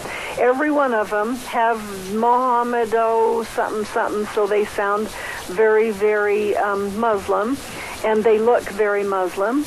And do we really know who they are or what they're up to? I mean, this was in Ohio, so you're right in the heartland. And then, it's like mentioned earlier on the show, those guys that were detained down in I think it was Honduras. Honduras, yes, that's correct. Yeah, that had false identities, and they had passports from Greece, and they were on their way here. They weren't wanting to stay in Honduras or Mexico. They were headed right here. So they were not. We've got all of them coming. They were not on their way for a southern venture to go to Disneyland, Rita. No, they weren't. They were on their way to get in here and to harm us. And now they've even started saying that, the one thing that we need to do is we need to do an attack like Beslan, which, for people who aren't familiar with that, is the Russian school, the grade school, where the terrorists went in and held them for literally days in the heat, killed all the teachers, killed all the older boys, so nobody could, come after them. And finally, the Russians had to go in and kill him, and we didn't hear much of it on the news at all. They kept that really hush-hush. But they literally killed hundreds of grade school kids in that grade school. What is wrong, honestly? And let's try to be as impartial as we can on this. What is wrong with our Congress and Paul Ryan and the House having a bill that's going to be voted on that says basically this, and it's very basic, I'm not going to get into all the different parameters, that, hey, let's just put the brakes on for a second. Whoa, pull back on the reins. And let's make sure that the FBI, let's make sure that Homeland Security and CIA, let's make sure that all of our intelligence sources have asked and know the personalities and backgrounds of people coming into this country before we open the gates carte blanche. What's the matter with that, and why would the president want to veto that? Well, you know what? We shouldn't even be worrying about a bill in the Senate or the House. We should be enforcing the laws that are on the book. Right. And we wouldn't have this issue. That's the whole thing that just makes you mad is is here we have to go and say, no, we won't want to do this and we don't want to do that, because the government has encroached so heavily on our rights and letting all of this other stuff happen. The laws are already on the books against this happening, and yet here they're doing it. Now we got to have another law and see if we can pass this. All it's showing them is we're in tune with the American people, and we're going to see if we can do what we can. Oh shoot, Obama's gonna veto it. Oh well, darn it anyway. Well, you know what? Just enforce the darn laws that are there. I agree. And just this morning, and I know you because you follow the news like I do, just this morning, ISIS released a video where they took a compilation of videos from New York City and Times Square, to which I have been personally at Times Square on 3 different occasions. And they took this video and they told us that's where they're going to attack us next. And my goodness, what a chilling thought that was. Well, that's absolutely right. And isn't it next Thursday when they have the Macy's Day Parade that's right downtown there? Yes. And that's what they're trying to do, is just scare the heck out of us and make us all beholden to terror, and that's what they want to do. But we better not discount it, because they mean to do it. I was reading an article yesterday that it was... I didn't actually see his interview with Megyn Kelly. I don't watch her anymore. But he was the guy that's the Al-Qaeda guy that worked for the CIA. Oh, and yes. Said Yes. that within a couple of weeks, we should expect to see some fairly large terrorist attempts or terrorist attacks, because of the way they're getting pounded over in Syria right now, with all losing their oil and all that kind of stuff. They will be doing something to try to show the world that they're still in power and they're powerful and they can do anything. And so there could be something coming up that can't be stopped. When you see and you hear quasi-liberals like Geraldo Rivera stand and be outraged in front of a camera about this administration's laxity of protecting us, you know there's trouble in River City. Well, there is, and the part that's bad about that is, he can be a big lib and everything's okay and he just loves Obama until somebody personal to him is at risk. His daughter was in that soccer stadium watching that game. That's exactly right. All of a sudden he changes his mind about it. It's kind of like, well, hello, do you know where the rest of us are? We didn't have to have a daughter over there to be concerned. And this is what really is so frightening to me, is that all 50 states have had warnings and threats. It's not just New York City. It's not just Jacksonville, Florida, or Dallas, Texas. It's every single state. And we have so much to be concerned about, and it doesn't appear that this administration really gives a damn. Well, they don't, and they're just hoping, actually, and I shouldn't say this, but I really feel this way. I really feel like that instead of trying to make America good and great again, like Trump says, Obama wants to tear it down. And this is a way that he can do it, by letting his Muslim cronies come in after us and do whatever they want. I'm not saying that he's tied up with them, but I'm saying by not stopping them, I think he is complicit. And he is not doing anything, doesn't want to hear about it, and it's kind of like, oh, you guys are just a bunch of haters, and all we want to do is be safe and make sure that the government's doing the one thing that they're supposed to do, which is their first priority is to protect the citizen and their property. Amen. We're going to take a little break for a weather forecast here real quick, and then we're going to have more with Rita. Stand by. Gano Landscaping and Sprinkler Service. Numbers to call, 438-2485 or 431-8733. Trimming and pruning and removal of tree limbs, emergency work, blowing out those sprinkler systems. Haven't done it yet? Better call them today. And don't forget, too, Scott's got a brand new curbing machine, so if you need a new curber on your property, yep, they're the people to call. Gano Landscaping and Sprinkler Service. Right now, here's Gina with the weather. Looks Looks like rain and snow showers could be in the forecast for this Thursday, November 19th. Here's your weather forecast for us at the ranch. Rain and snow showers are possible. A little bit breezy. High of 44 for today. Tonight, expect a low near 32. Tomorrow, much better as we get ready to move on into the weekend. Mostly sunny skies. High of 40 with an overnight low of 19. Saturday, partly cloudy and 41. Sunday, sunny and 45. And Monday, could see a high near 50. That's your weather forecast for Zeb at the Ranch. Oh, thank you very much, Gina. I appreciate it. And the weather brought to you again by a good friend of ours, Scott Gano and his crew at Gano Landscaping and Sprinkler Service. Number to call, 438-2485 or 431-8733. Rita, I want to shift gears a little bit, and this is a subject that is encroaching like a cancer all across the United States, and I think it's going to get far, far worse until somebody puts the hammer down and says that is enough. We saw it start at the University of Missouri with the Black Lives Matter. Now it is spread to Dartmouth University and also Princeton University, and there are other locations and universities where the Black Lives Matter activists are going in, making demands, and totally disrupting the college. What are your thoughts? I think these are a bunch of kids that need to have their butt kicked and sent home. They need to just be expelled from school if they won't just get into class and do what they need to do. If they want to have something out on the end of town, they can get a permit for a protest and do the regular thing, but they better be in class and they better be in attendance, or they're going to just get booted out. And let them be the ones who decide that. These are just a bunch of spoiled brats. I'll tell you something, if my kid was involved in something like that, I'd be on a plane faster than you could figure, and that I'd have them back here holding them by their ears saying, you just ruined your chance at college. Now get to work, and if you want college, you're going to have to pay your own way, and you're done. Listen. And you know what? That's the reason why my kids didn't get into trouble like that, is because they knew their mother wouldn't tolerate it. Absolutely. Absolutely. Listen to some of this garbage that these kids, and they're punks. They're punks. That's what these people are. Black lives do not matter any more than any other life. I will not on this program say Black Lives Matter and let it go at that. Black lives don't matter any more than any other life. I'm not going to be dragged into that pit. They had demands at Princeton, and I'm going to read this. This is the paper they handed to the president when they took over his office, and they're still sitting in there.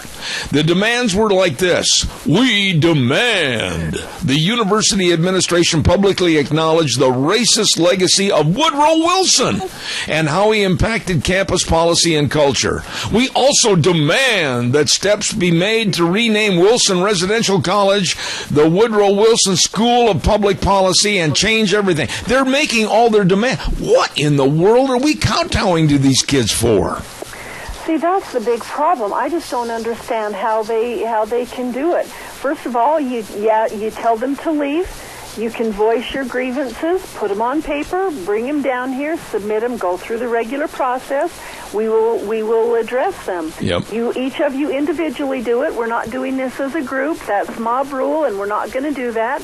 All you have to do is turn into the adults and get the authorities to come in and say, no, this isn't the way that you can do it. You have other rights. You can be there, but you can't come in and take over somebody's office. And if you have grievances, you need to file them in the lawful way. It's just that nobody wants to be the grown-up there and be made look into, well, that's somebody who's really ornery and hates people. Well, all lives matter. And it needs to be done, but you can't be doing a bunch of stuff that takes the rights away from everybody else. You know, and then what they did at Dartmouth University, and one of these so-called teachers on the staff stood up for these kooks and these punks of Black Lives Matter. The students were in the library. I know you know this story. They were in the library studying for exams, and all of a sudden the door got beat in, and here comes about 30, 40 of these Black Lives Matter kooks and punks, and they took over the library, and they were yelling and screaming at the white students in the library, and I can't even repeat what they were yelling at the students. It's so filthy. They took over the whole library, and one teacher that is an advocate of Black Lives Matter said that she is thinking about finding fault and suing the white students because they said something back to the Black Lives Matters group. What? Well, it all boils down to one thing, and I see this report here. She said there's a whole conservative world out there that's not very nice, and so we have to do this. I tell you, I'm at the end of my rope. I am. This whole world is falling apart, and quite frankly, I agree with you. These kids, and you know as well as I do, Rita Ramsey, that most of these black students are probably on that college education with some kind of grant, some kind of help, some kind of assistance other than that, and they're abusing their privilege of getting an education that ought to be bounced out on their butts right now. Oh, absolutely. All you have to do is say, okay, this is the way we deal with this. Somebody has to be the grown-up, take charge, and you can do it in a manner that is good for everybody. It's just that the ones who are demanding stuff are trying to have special rights. It's not Black Lives Matter. It's we can do anything we want, no matter what. Well, you've got to have a poor time in life, and this is a time in our history that I honestly think, Rita, we have to go back the way things were, because we've got to be tough. We have to show toughness, and we have to have a result from the toughness. We're letting the inmates run the asylum. It's got to stop. Well, we are, and until somebody's willing to grow up and be the adult, it's not going to happen, and things are just going to get worse, and they'll just escalate, and we will have a real problem if they just get to the bottom of it. And for some reason, somebody's afraid to do that. I agree. Maybe I need to go back there and get them all straightened up. I am going to buy the plane ticket. There you go. Anything going on with the Tea Party? That we've got about 30 seconds left. Well, actually, we'll have Tea Party meeting. I believe it's on the 10th of December, the second Thursday as usual. But the main thing that I wanted to do is I wanted to leave a Thanksgiving message with everybody, and it was a saying that someone shared with me, and it is, gratitude turns what we have into enough. I like that. Gratitude. We're grateful. We can just kind of be okay with what we've got. Happy Thanksgiving, my dear. Okay, thank you. We'll talk to you 2 weeks from today. All right, God bless you. There is a wonderful lady, Rita Ramsey. I like that. Thank you very much. Oh, you know what? It is getting closer and closer and closer to lunchtime.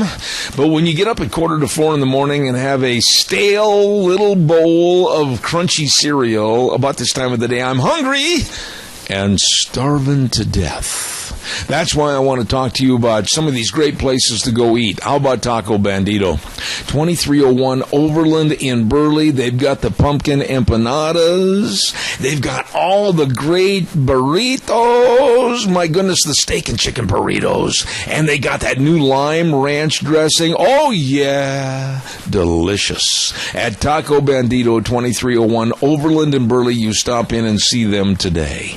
How about let's go on over to Steve-O's, 290 South, 600 west of Hayburn. Food made the way you love it.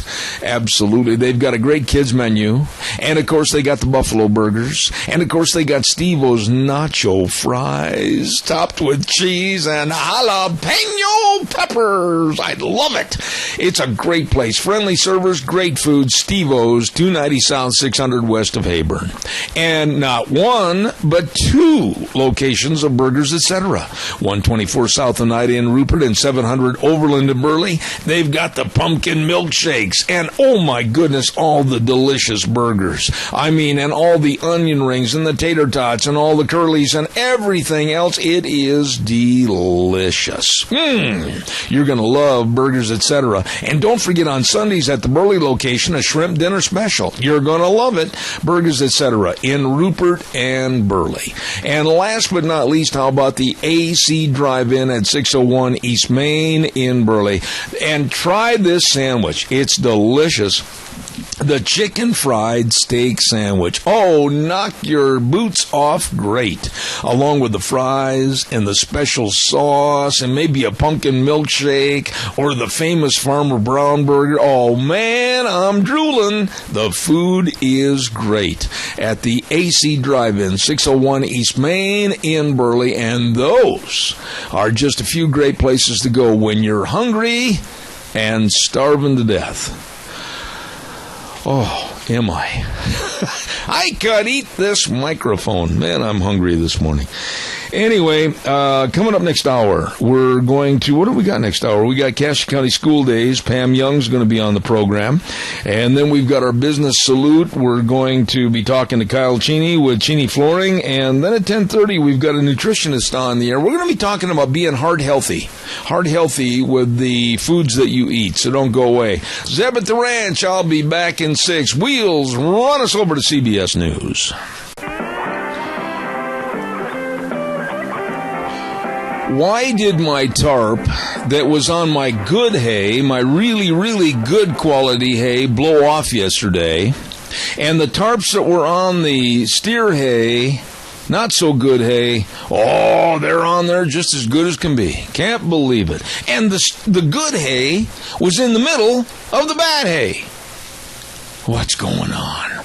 Zeb at the Ranch. I'm Zeb Bell with our major sponsor, your Magic Valley Les Schwab Tire Centers, all 7 locations serving you, along with our friends at Ramsey Heating and Electric at 2600 Overland Avenue in Burley. My goodness, we got a lot of things to take care of. Let's not forget the friends that we have down at the Chadwick Sports Grill. Oh, Bunky, let me tell you, great food. Listen to this. One of my favorite meals today. Chicken fried steak and served with choice of side, veggies, and super salad. You'd better get on in there, check out all the menu choices along with this great special of a chicken fried steak. Oh, my goodness. You're going to love it at the Chadwick Sports Grill, 139 West Main in Burley. Great food and really nice people.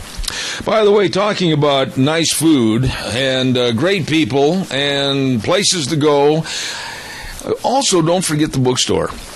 That was a terrible segue, but I bit my tongue and I had to wait for a minute. The bookstore and office supply at 515 5th Street in Rupert, annual open house. They started yesterday. They threw the doors open and said, come on in. We've got a great big sale going on, and it lasts all the way through tomorrow. That's right. Starts at 9 in the morning, goes till 5:30 at night. Sales on books and 30% off on home decor and artwork. My goodness, get in there today. Nice people at the bookstore and office supply. 515 5th Street in Rupert, annual open house.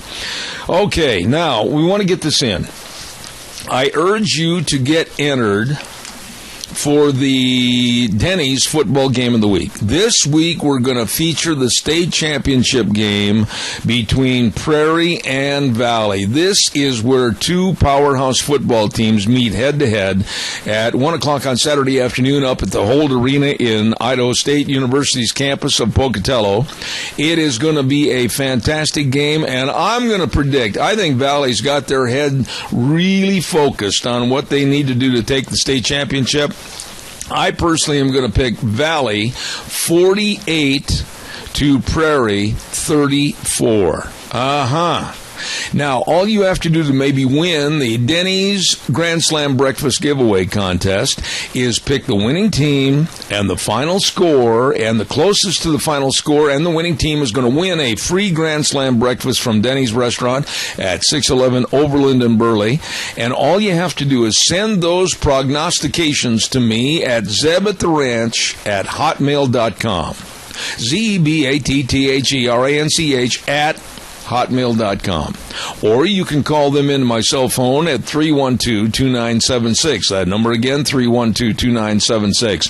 Don't forget, big game, great game for the state title, and that's going to be Valley against Prairie coming up this Saturday at 1 p.m. Get those in by noon tomorrow, and you might win a Grand Slam breakfast from Denny's. Tonight is a very special night. I'm going as fast as I can here, folks. Bear with me. Tonight is a very special night, the 2nd annual Pilgrim Pride Dinner at the Golden Heritage Senior Center at 2421 Overland in Burley.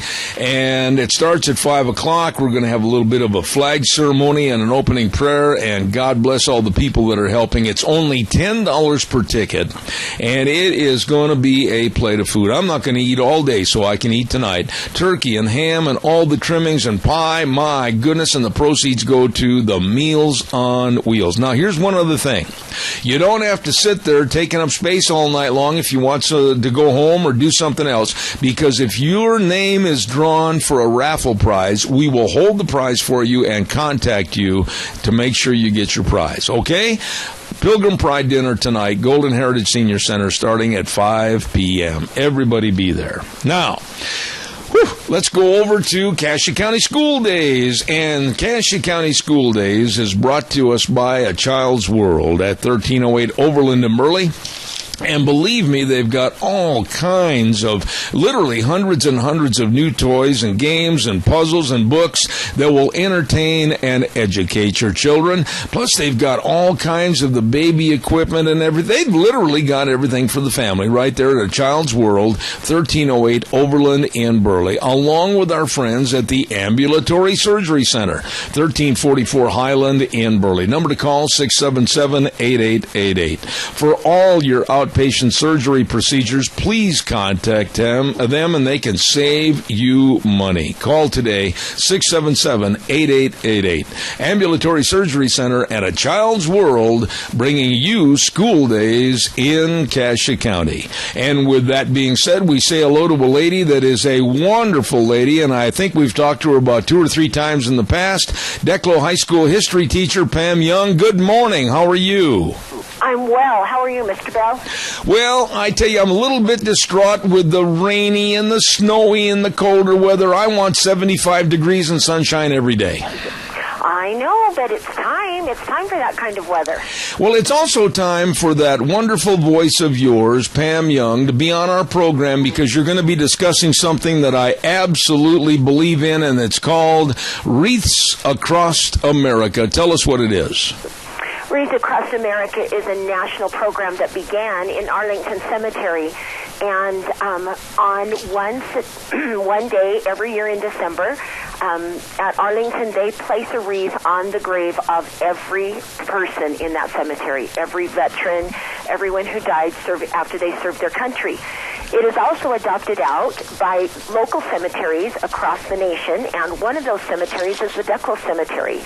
And my classes, my U.S. history students, have taken on this project, and they are assigned 2 or 3 veterans, and they are responsible for finding their names and learning a little bit about them.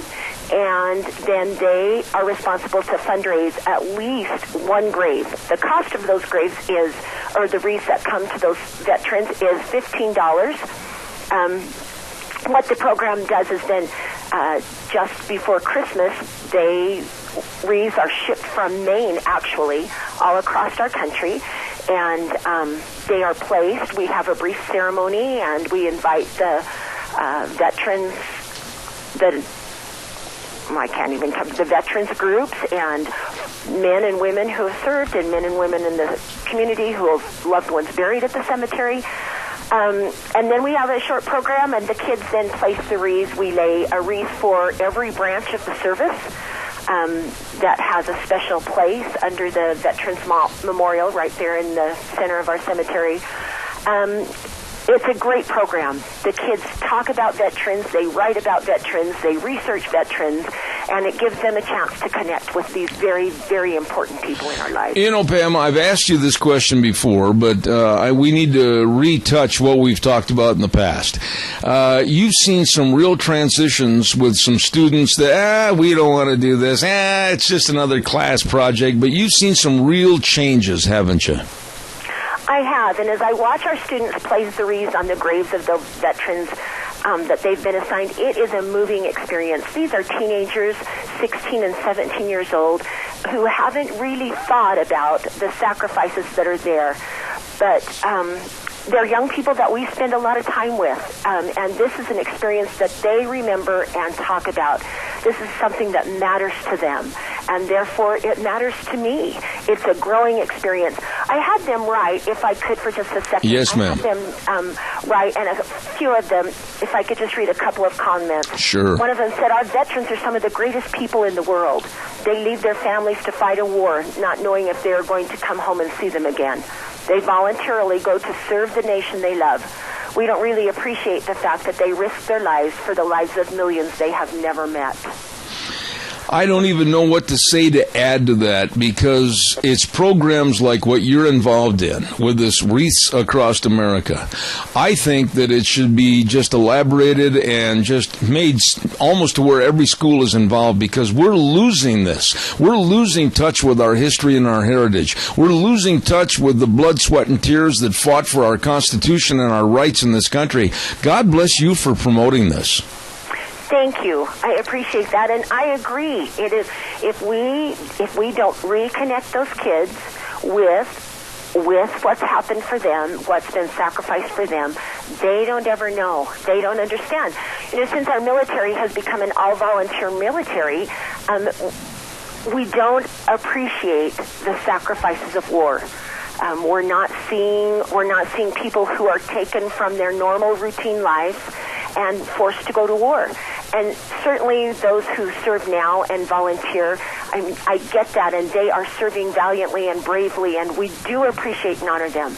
But it's a different feeling for these kids because no one has been taken from their lives. Absolutely. And they're finding that as they look into some of these veterans, and they're learning their stories, and they know that they left children at home and wives at home, and that their friends didn't return, and that's good for them. One of my students,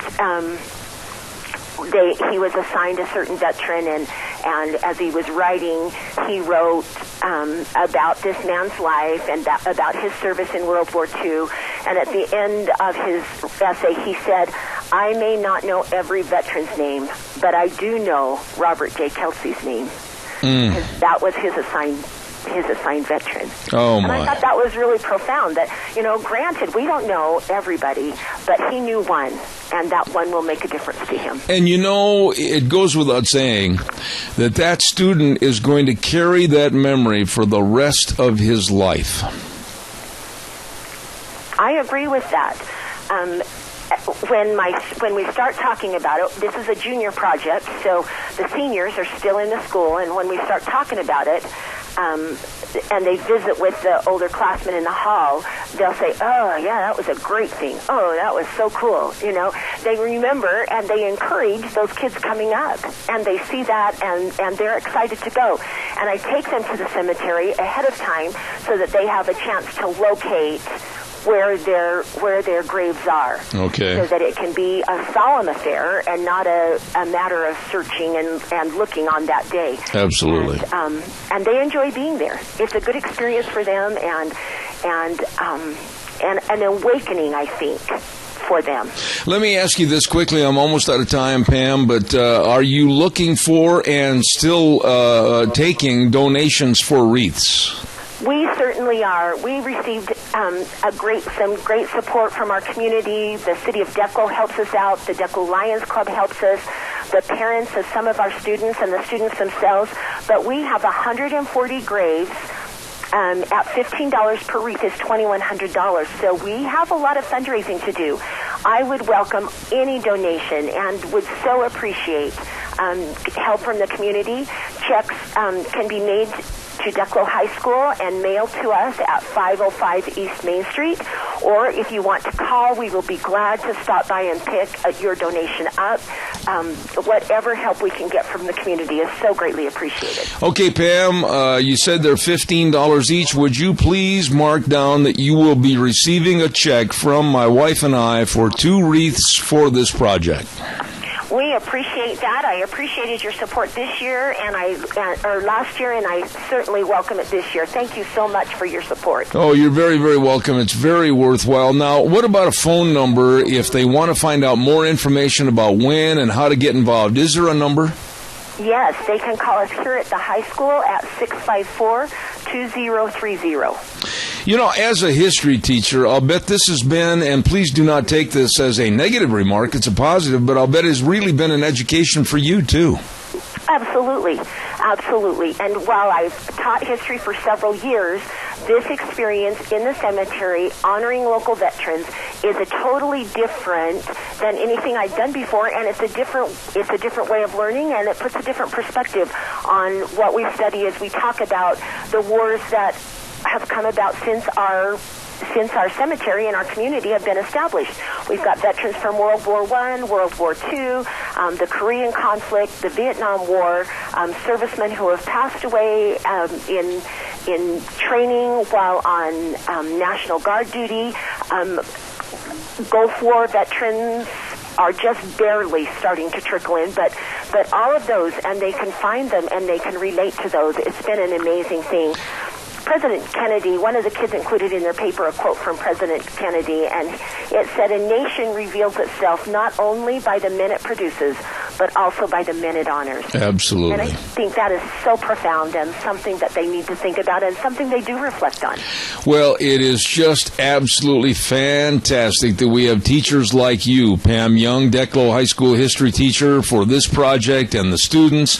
And like I said, I and my wife are definitely going to support this. And God bless you, and have a happy Thanksgiving and a very Merry Christmas season. Thank you, Mr. Bell. It's always a pleasure to speak with you. Oh, God bless you. Thank you much. Isn't that a great event, ladies and gentlemen, to get involved in? And I want to reiterate, call her, Pam Young, at Declo High School if you'd like to donate some wreaths. They're looking for donations. Please help these kids over at Declo High School. I think it's a fantastic deal, really. Don't forget our friends at Ramsey Heating and Electric, and, of course, our friends with Lennox. Yes, sirree. All the gas furnaces, air conditioners, and a heat pump. Oh, my, you and your family will enjoy the comfort. All you have to do is call them at 678-0459 and learn how Ramsey Heating and Electric can save you money. At Ramsey's, they provide warm winters and cool summers with Lennox. You call them today. Okay, last time I'm going to probably get time for this, but again tonight, the second annual Pilgrim Pride Dinner at the Golden Heritage Senior Center. Walk-ins are welcome. Tickets will be available at the door, $10 per ticket, and it starts at 5 p.m., goes till 7:30 p.m., and I'm going to guarantee you, you will not go home hungry. Let me tell you that, with the proceeds going to the Meals on Wheels. Let's go to the phone line right now, and I know old Wheels over there, he's got a friend of ours on the air. Hello, Kyle Cheney. How are you? I'm getting him on right now. Oh, okay. You scared me there for a minute. Okay, go ahead. Let's see what else have we got cooking here real quick that I need to remind you of. Next Monday on the program, let's see, what have we got cooking? Alliance Defending Freedom, our guest with the Minidoka Memorial Hospital, and then I'm working on a couple of segments in regards to what's going on over this weekend with the refugees and Obama and the vote in the House, everything. I've got some people in Washington, D.C. that are putting together some guests for me for those segments for next Monday. Once again, let's check with Wheels. Do you have him? It's still ringing, but I'm hoping that he will. Oh, hold on, Zeb. Okay, thank you. All right. Kyle Cheney on the phone, hopefully, as we get him set for our business salute this morning. All set to go? Yes, sir. All right, thank you, Wheels. Ladies and gentlemen, we are honored on this program. Every morning, we start our show off with a segment of the weather, and it's brought to you by Cheney Flooring and Home Design, 1228 Oakley Avenue in Burley. Look for the blue door, and here's the man that painted that door. Hello, Kyle Cheney. How are you? How are you? I am great. By the way, before we get started this morning, I'm looking up at my Green Bay Packer flag up here on my desk, and I am in kind of a solemn occasion because they've lost 3 in a row. How are your Seahawks doing anyway? Oh, that's a sore subject. They just lost their 5th game in the 4th quarter. Well, you and I can both kind of commiserate together, but I'll tell you one thing that you're not going to commiserate about, and that is all the great home items you have, whether it's carpet and flooring, whether it's kitchen construction or home decor items. Give us a little background about what is available at Cheney Flooring and Home Design. Everything. If you can walk on it, we can either have it there or we can get it for you. Carpet, tile, laminates, hardwoods, engineered hardwoods, LVT, which is a luxury vinyl tile or luxury vinyl wood plank. That's just for the flooring. We've got cabinets, countertops. We can do granite, quartz, formica, laminate countertops. We can do stone countertops. Just all sorts of stuff. About anything you can imagine we can do for you. Well, now, Kyle, how did you get so much experience in all this? I mean, you really must be an artist to know how to do all this. Most of it is I'm a third-generation floor installer. My grandfather started up in Seattle. That's where my dad kind of took over. And then we moved to Caldwell and installed there for a long time. And then I moved down here. My wife's from down here. And so that's how we got down here. You know, in your business, this next week, the day after Thanksgiving, is normally called Black Friday. But you've got some great ideas where people can come in there and pick out new flooring, whether it's tile, wood, or carpet. Give us some of the chances and opportunities that they have to enhance the beauty of their home. Well, what we kind of are thinking about is instead of going on Black Friday and buying your wife a gift that might last for, let's say, a couple months or a year, come into our store the following week and get something that's going to last for 5, 10, 20, 30 years. Get the gift that's going to make your husband or your wife happy for forever. Well, now, you folks really do know from, Whitney being able to go in and look at a room and say, oh, my, why don't we try this? Why don't we try to enhance this over here? And then with your ability, really, people, if they really want to change the personality of their home, you're the folks to go to, right? Absolutely. What we want to do is we want to make your home fit you, fit your personality. And we can do that with colors. We can do that with styles, with patterns. And then combining those things with what you already have, not to conflict with what you already have, but to complement it and to bring out the character of what your home says about you. How does a person learn how to do that? I mean, you hear all about these home decorators and home designers and everything, but wow, how do you fit a home and the personality of a home with home decor and kind of a changeover? You know, a lot of it is just natural ability that Whitney and Sierra have. The other part of it is we are constantly learning. I mean, we're under the idea that we don't know everything, and we're not afraid to admit it.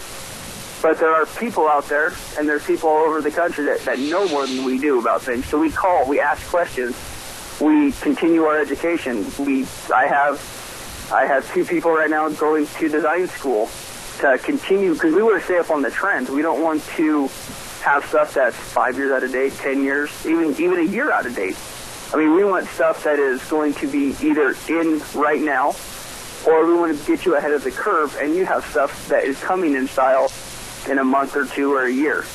That way you're not kicking yourself that you installed something that's already out of trend. Mm-hmm. Now, another great idea that you folks had is you're telling the public that they can go in and buy a gift card for flooring and cabinets and a huge winter sale on hardwood flooring. Tell me a little bit about that, please. Yes, you can come in and you can purchase a gift card. If you don't know exactly what that special someone or a relative or somebody else wants for their gift, you can come in and purchase a gift card, and then they can come in and get exactly what they want. I'm telling you what, you folks really are artistes. I'll use that word. You're an artiste when it comes to home decor and whatever you need to make your house a home. And these are the folks at Cheney Flooring and Home Design, 1228 Oakley Avenue in Burley. Look for the blue door. Kyle, how come blue? Why did you settle on that color? You know, when we opened the store right there, everybody's door was very similar. All the awnings were very similar, and we wanted to stand out. We wanted to create a brand that you can just say, blue door, and you know what you're talking about. Because there are other flooring stores, and other flooring stores are very similar. They have the same products. They have, I mean, it all kind of blends together. We wanted to create an atmosphere that was different than anything else. We wanted to create that brand of the blue door. And I've talked to people that have said, you know what, you got the blue door. Yep. Absolutely, I do. If you come inside that blue door, you're going to find things that nobody else around here carries, that nobody else around here even has or even seen. Because we don't wait for the trends to come to us.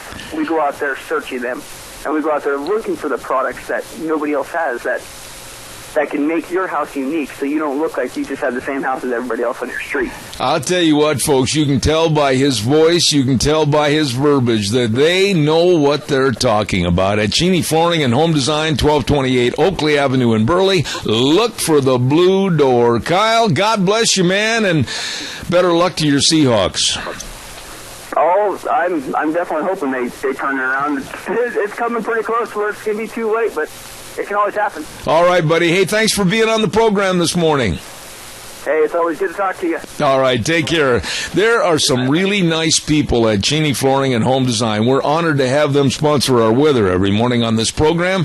Kyle Cheney at Cheney Flooring and Home Design. God bless them. Right now, let's send it back over to Wheels at our main studio. And now, back to Zeb at the Ranch on AM 1230 KBAR. To reach Zeb, call 436-2244 or toll free 1-866-927-4587. And now, here is Zeb Bell. I am glad to be back, and I look out the window, and it's a little messy outside this morning. A little rain might turn to snow later on. We never know. And we're very blessed at this hour to have a lady that's been on our program before. She is, and I'm going to say the title, but if she wants to correct me, I hope she does. She's a nutritionist with St. Luke's in Twin Falls, and her name is Debbie Rinaldi. Good morning, Sarah Rinaldi. I was just talking to a Debbie a little bit ago this morning. I'm sorry, Sarah. Please forgive me. Hi, Zeb. I know I said the wrong name. You can go ahead and chastise me. Go ahead and criticize me. I'm sorry. I was thinking, maybe I'm on the wrong phone call for a second there. Well, I apologize. You know I'm old. I can blame it on that. Oh, you're still doing good. Well, now let's talk a little bit about foods and the way they're processed and our worries. Now, I make no secret about it, Sarah, that I had a heart attack a year ago, January, and they say to cut back on your salt intake and be really, really cautious. But is that possible today to eat foods when you're going to have some processed foods that are going to have salt on them? You're going to possibly have a handful of peanuts that have got salt on them. How do we get away from salt intake that might restart a problem of a heart condition? Yeah, so the problem with salt is, just like you said, it can cause high blood pressure. So about 65 million American adults have high blood pressure, and then there's an additional 45 million who have pre-hypertension, which is they're on the verge of having high blood pressure. And that costs, Americans spend over $15 billion a year on medications to lower our blood pressure. So the deal with sodium, the relationship there is that in some people, or most people, the salt or sodium increases the blood pressure because salt is a fluid attractant. It holds excess fluid in our body, and that makes a burden to our heart, right? And that makes our blood work harder, pump harder, which is where that high blood pressure comes from. So the biggest dietary piece of advice, like you've said, is to try to reduce the salt in your diet. And, the first thing I always tell people, obviously the number one rule, I think we talked about this, but don't use the salt shaker. And that's just simply because over 75% of the sodium that we eat comes from processed foods. So you nailed that one on the head. And then also restaurant foods. Mm-hmm. So fast food, eating out, and which, we do a lot of in our country. That can really add up and push us over the edge on our sodium intake. Well, let me ask a bunch of questions here, because not only for the education of our audience, but also for myself also. How do we know on a daily basis how much salt we're taking in? Is there a way to regulate it? Is there a way to kind of keep track of the numbers, crunch the numbers, etc.? Yeah. So for a healthy, the average healthy American, so if you don't have any concerns about your blood pressure, if you've never been told you have hypertension, the recommendations, from the American Heart Society says that we should try to aim for about a teaspoon of salt a day, which is about 2,300 milligrams, okay? And that really isn't very much when you start looking at some of these restaurant meals and restaurant foods. For someone who has been diagnosed with hypertension, the recommendations are to be as low as 2,000 milligrams. Mm-hmm. When people are in the hospital and they get put on a low-sodium diet, that is what they are being provided in their meals, is about 2,000 milligrams.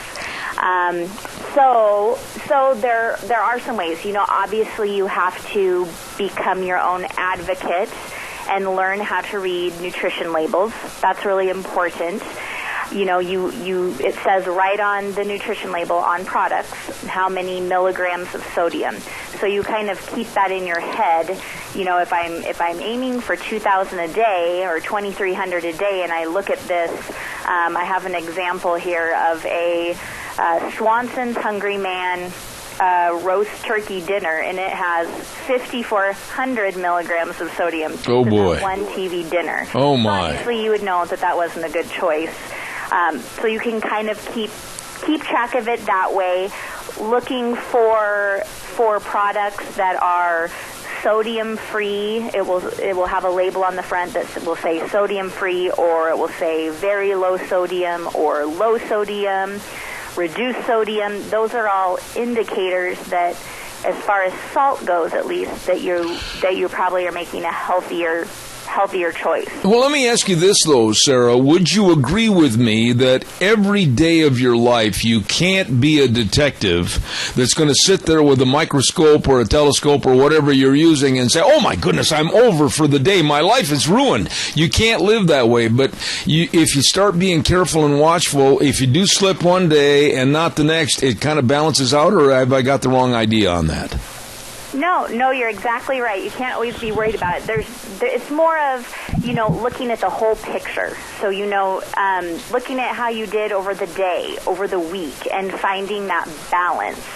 So, there's quite a few tips that I go over with people. We already talked about don't use the salt shaker, right? Because I think we can agree that the foods we eat, being that they're higher process going on in our day and age, we don't need the added salt. Reading the label, which we talked about, trying to have more fresh foods. So anytime you can, have fresh fruits or vegetables versus canned. Not that they're not okay once in a while. If you can make your own foods at home, even something as simple as making your own sandwich at home versus getting a sandwich at a restaurant, you wouldn't think there'd be much difference there, but there actually is. Fruits and vegetables, so dietitians, I think I said this last time I was on, fruits and vegetables are naturally low in sodium. Mm-hmm. So if you can have a fruit and or a vegetable at every meal, you're going to be good. And condiments, so that's a big one. So if you can cut back on the things you're adding, ketchup, soy sauce, salad dressings, those kind of things, trying to season with herbs and spices versus the salt. Yeah, but wait a minute, Sarah, right there. Let me adjust your taste buds. Let me interrupt you there. I know if people eat a lot of salt, you start cutting back. The first thing we hear, especially in the hospital, is it's so bland. Yeah. So bland, and then people aren't going to stick with it. So you have to allow some time for your taste buds to adjust, for sure. And then also learning how to flavor with the herbs and spices instead of always reaching for the salt. Deanne has done an outstanding job. I have not touched, and I mean this sincerely, I have not touched a salt shaker for 9 months. And I really haven't missed it.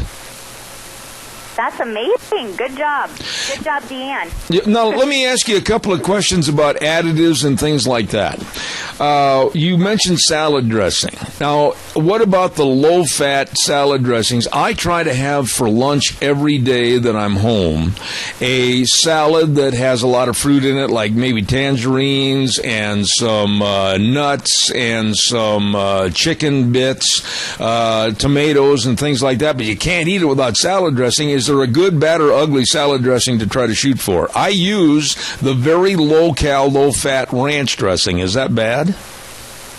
Well, so it just depends. Again, you have to read the labels. So a lot of times, so when we're talking about a low-fat product, so actually ranch salad dressing is a great example. So you have your original ranch, right? And to make the low-fat or the fat-free ranch, they take out the fat.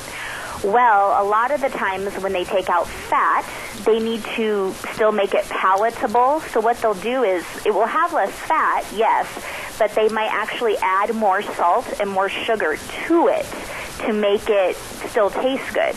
So you have to always read your label. So next time you're in the store, look at the ranch, look at the regular versus the light, and see what the sodium difference is, because you might be surprised there.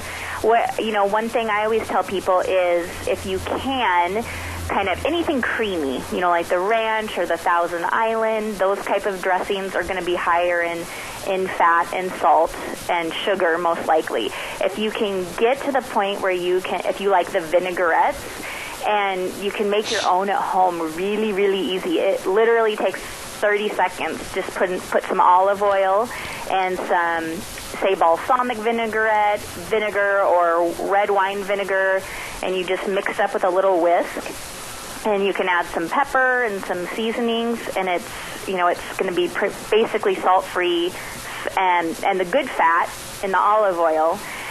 Even if you can find the vinaigrettes in the store, but you always have to read that label and compare, because you can never say, because one vinaigrette could have quite a bit of sodium, whereas another brand, the same flavor, could have less. So you just never know. That's why I say you have to learn to look at those labels. Now, I have, and I'm not bragging about this, believe me, but it's something I needed to do. I have lost, since January 24th, this last January, 35 pounds. And I'm very proud of that, and I've cut back on, I'll splurge. I'll have a piece of pie. I'll go out for a steak dinner. I'll sit down and have a dish of ice cream on occasion, but it's not an everyday thing. It's a real treat, maybe once a week at the most, maybe once every 2 weeks. Now, one of the things I wanted to ask you about cutting back, I used to be a whole milk drinker, and now I've cut it back to 1% milk. And for my coffee, I use the, I forget the brand name, I think it's a Carnation Dairy Creamer that's low fat or no fat. Is that bad or good for me? So it's great that you have, changed the milk. We always recommend switching back from whole milk to either non-fat skim or the low fat, which is the 1%. But I tell people, even if you can get to 2%, if you're drinking whole milk, you move in that right direction, kind of go as low as you can. And, we were just talking about, I was telling you about the ranch and how when they take out fat, they add sodium. But that is not the case with milk. So glass per glass, if you had a glass of skim lined up, 1%, 2%, and whole milk, the only difference is that they take off a little more fat every time. So they take off some fat to make the 2%, a little more for the 1%, and then they take out all the fat for the skim milk. But nutritionally, you're still getting all of the good stuff. So you're still getting the same amount of protein, the same amount of calcium, the same amount of vitamin D. So all of the good stuff remains the same in the milk. And, the coffee creamers, yes. And it depends on how much you're using, too. I have some people who use more creamer than coffee. No. And then I have people who just use a splash. Yeah. So, just watching your portion size of the creamer, I think, is probably the most important thing. And, yeah, trying to use a sugar-free or a low-fat version of that. Sometimes you can have a little more that way. All right, now, I got to confess, you've got me up at the front of the room in the courthouse, and I've got to confess, there are times I love frozen fruit. I love frozen strawberries and peaches and all that kind of stuff, and I like to put a little bit of that coffee creamer on the fruit. Bad? Well, I think, like you said, you're having fruit, right? Yes. So that right there is a good thing. If it takes a little bit of creamer for you to enjoy your fruit, and that's your treat, We always talk about having kind of one or none per day when it comes to treats. We teach a class for kids, and we talk about one or none. So that fruit isn't really, fruit is healthy, fruit's good. And so that little bit of creamer, I think you're doing good. That's pretty good in terms of dessert. I would say you're doing great. The thing is, Sarah, and I know you're going to agree with this, I think, is that you can't be regimented 24/7, 365. You have to splurge a little bit. It'll drive you nuts. Wouldn't you agree with that? Yeah. Oh, yeah. We tell people that all the time.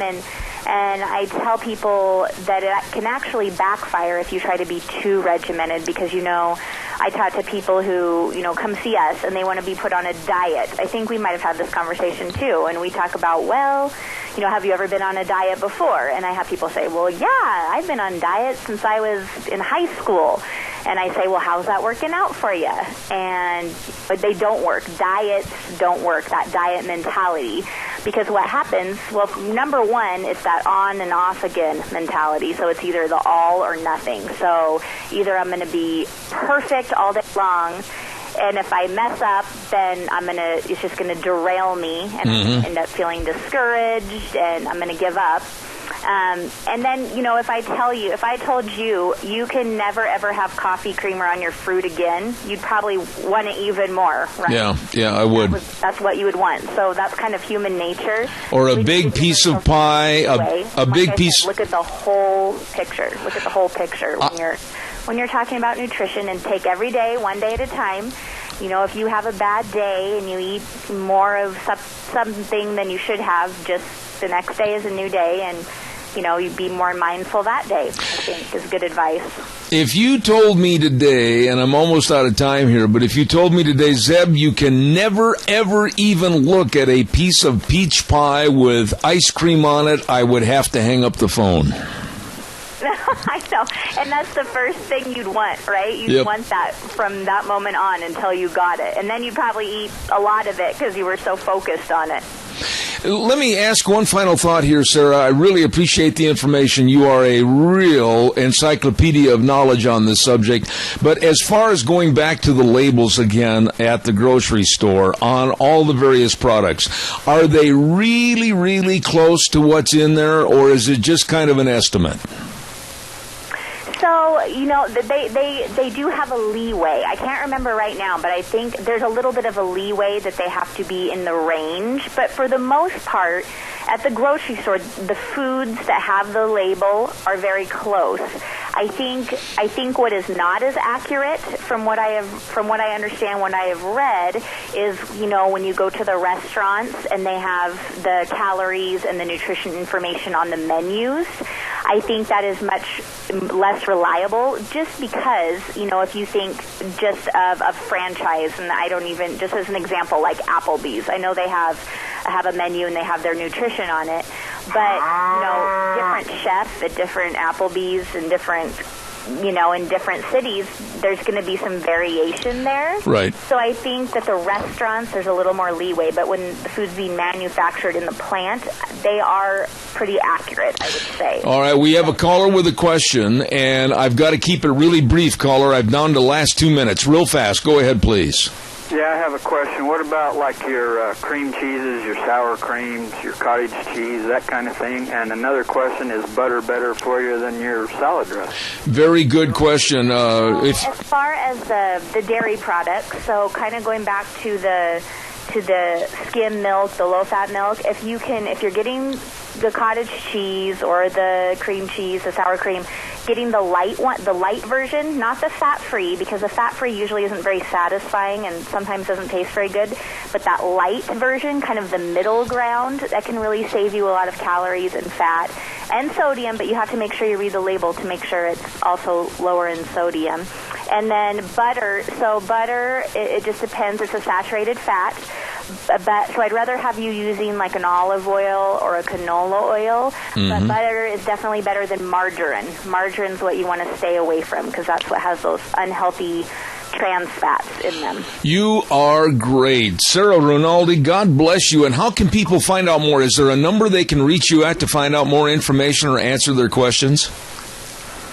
Yeah, so our number here at the hospital is the Outpatient Nutrition Services Department at St. Luke's in Magic Valley, and it is 208-814-1016. Okay, now I'm going to tell you this right up front. I'm not going to apologize. Next Thursday, I'm going to splurge. Don't get mad. Okay, me too. Okay. God bless you for being... Happy Thanksgiving. Happy Thanksgiving to you. Thank you so much for being on the program. Wonderful lady right there, the nutritionist at St. Luke's and Twin, and that's Sarah Rinaldi. And I've talked to her months and months and months ago, and she's really, really good. Thank you very much. We got to get the weather on here. Wheels is going, what's the matter with you? Well, the weather's brought to you by Scarrows Meats, 331 North Road, Jerome. Number to call, 324-7657, your hometown meat cutter, and they are changing the way we eat, one delicious bite at a time. They guarantee everything they sell at Scarrows Meats. Here now is Gina with the weather.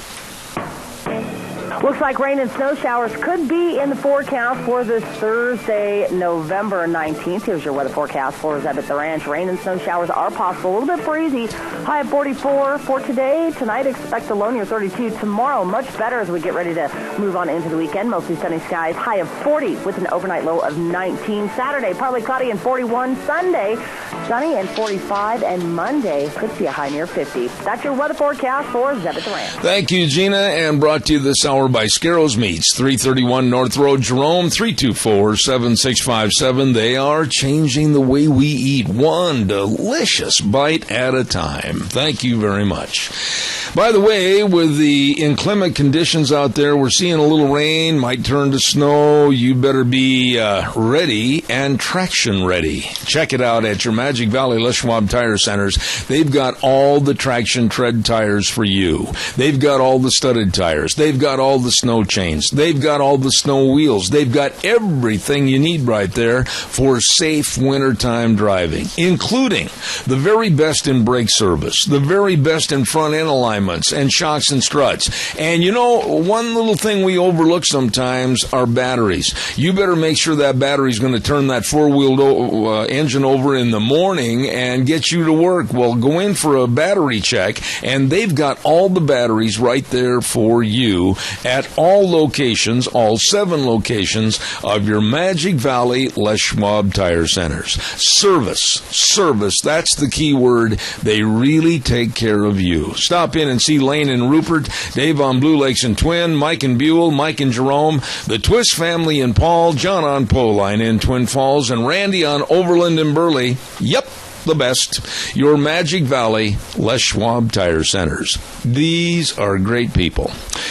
Wow, what a week. Now, tonight, I want to reiterate one more time, we're going to be over at the Pilgrim Pride Dinner at the Golden Heritage Senior Center starting at 5 p.m. this afternoon. Delicious Pilgrim Pride Dinner, and the proceeds going to the Meals on Wheels. And, of course, all the door prizes and the entertainment. It's going to be a fantastic evening, so we will see you there. Don't forget to get your choice in, your prediction in with the championship game between Valley and Prairie this Saturday. Send your pick for the winner, and the closest to the final score wins a free Grand Slam breakfast from Denny's. Zeb at the Ranch at hotmail.com, or call my cell phone at 312-2976. Woo! I'm tired. It's been a long week, a great week. God bless you and your family, and tune in next Monday at 8:06, Zeb at the Ranch. We're right here at 12:30 a.m. K-Bar and streaming live, zebbell.com, all over the universe.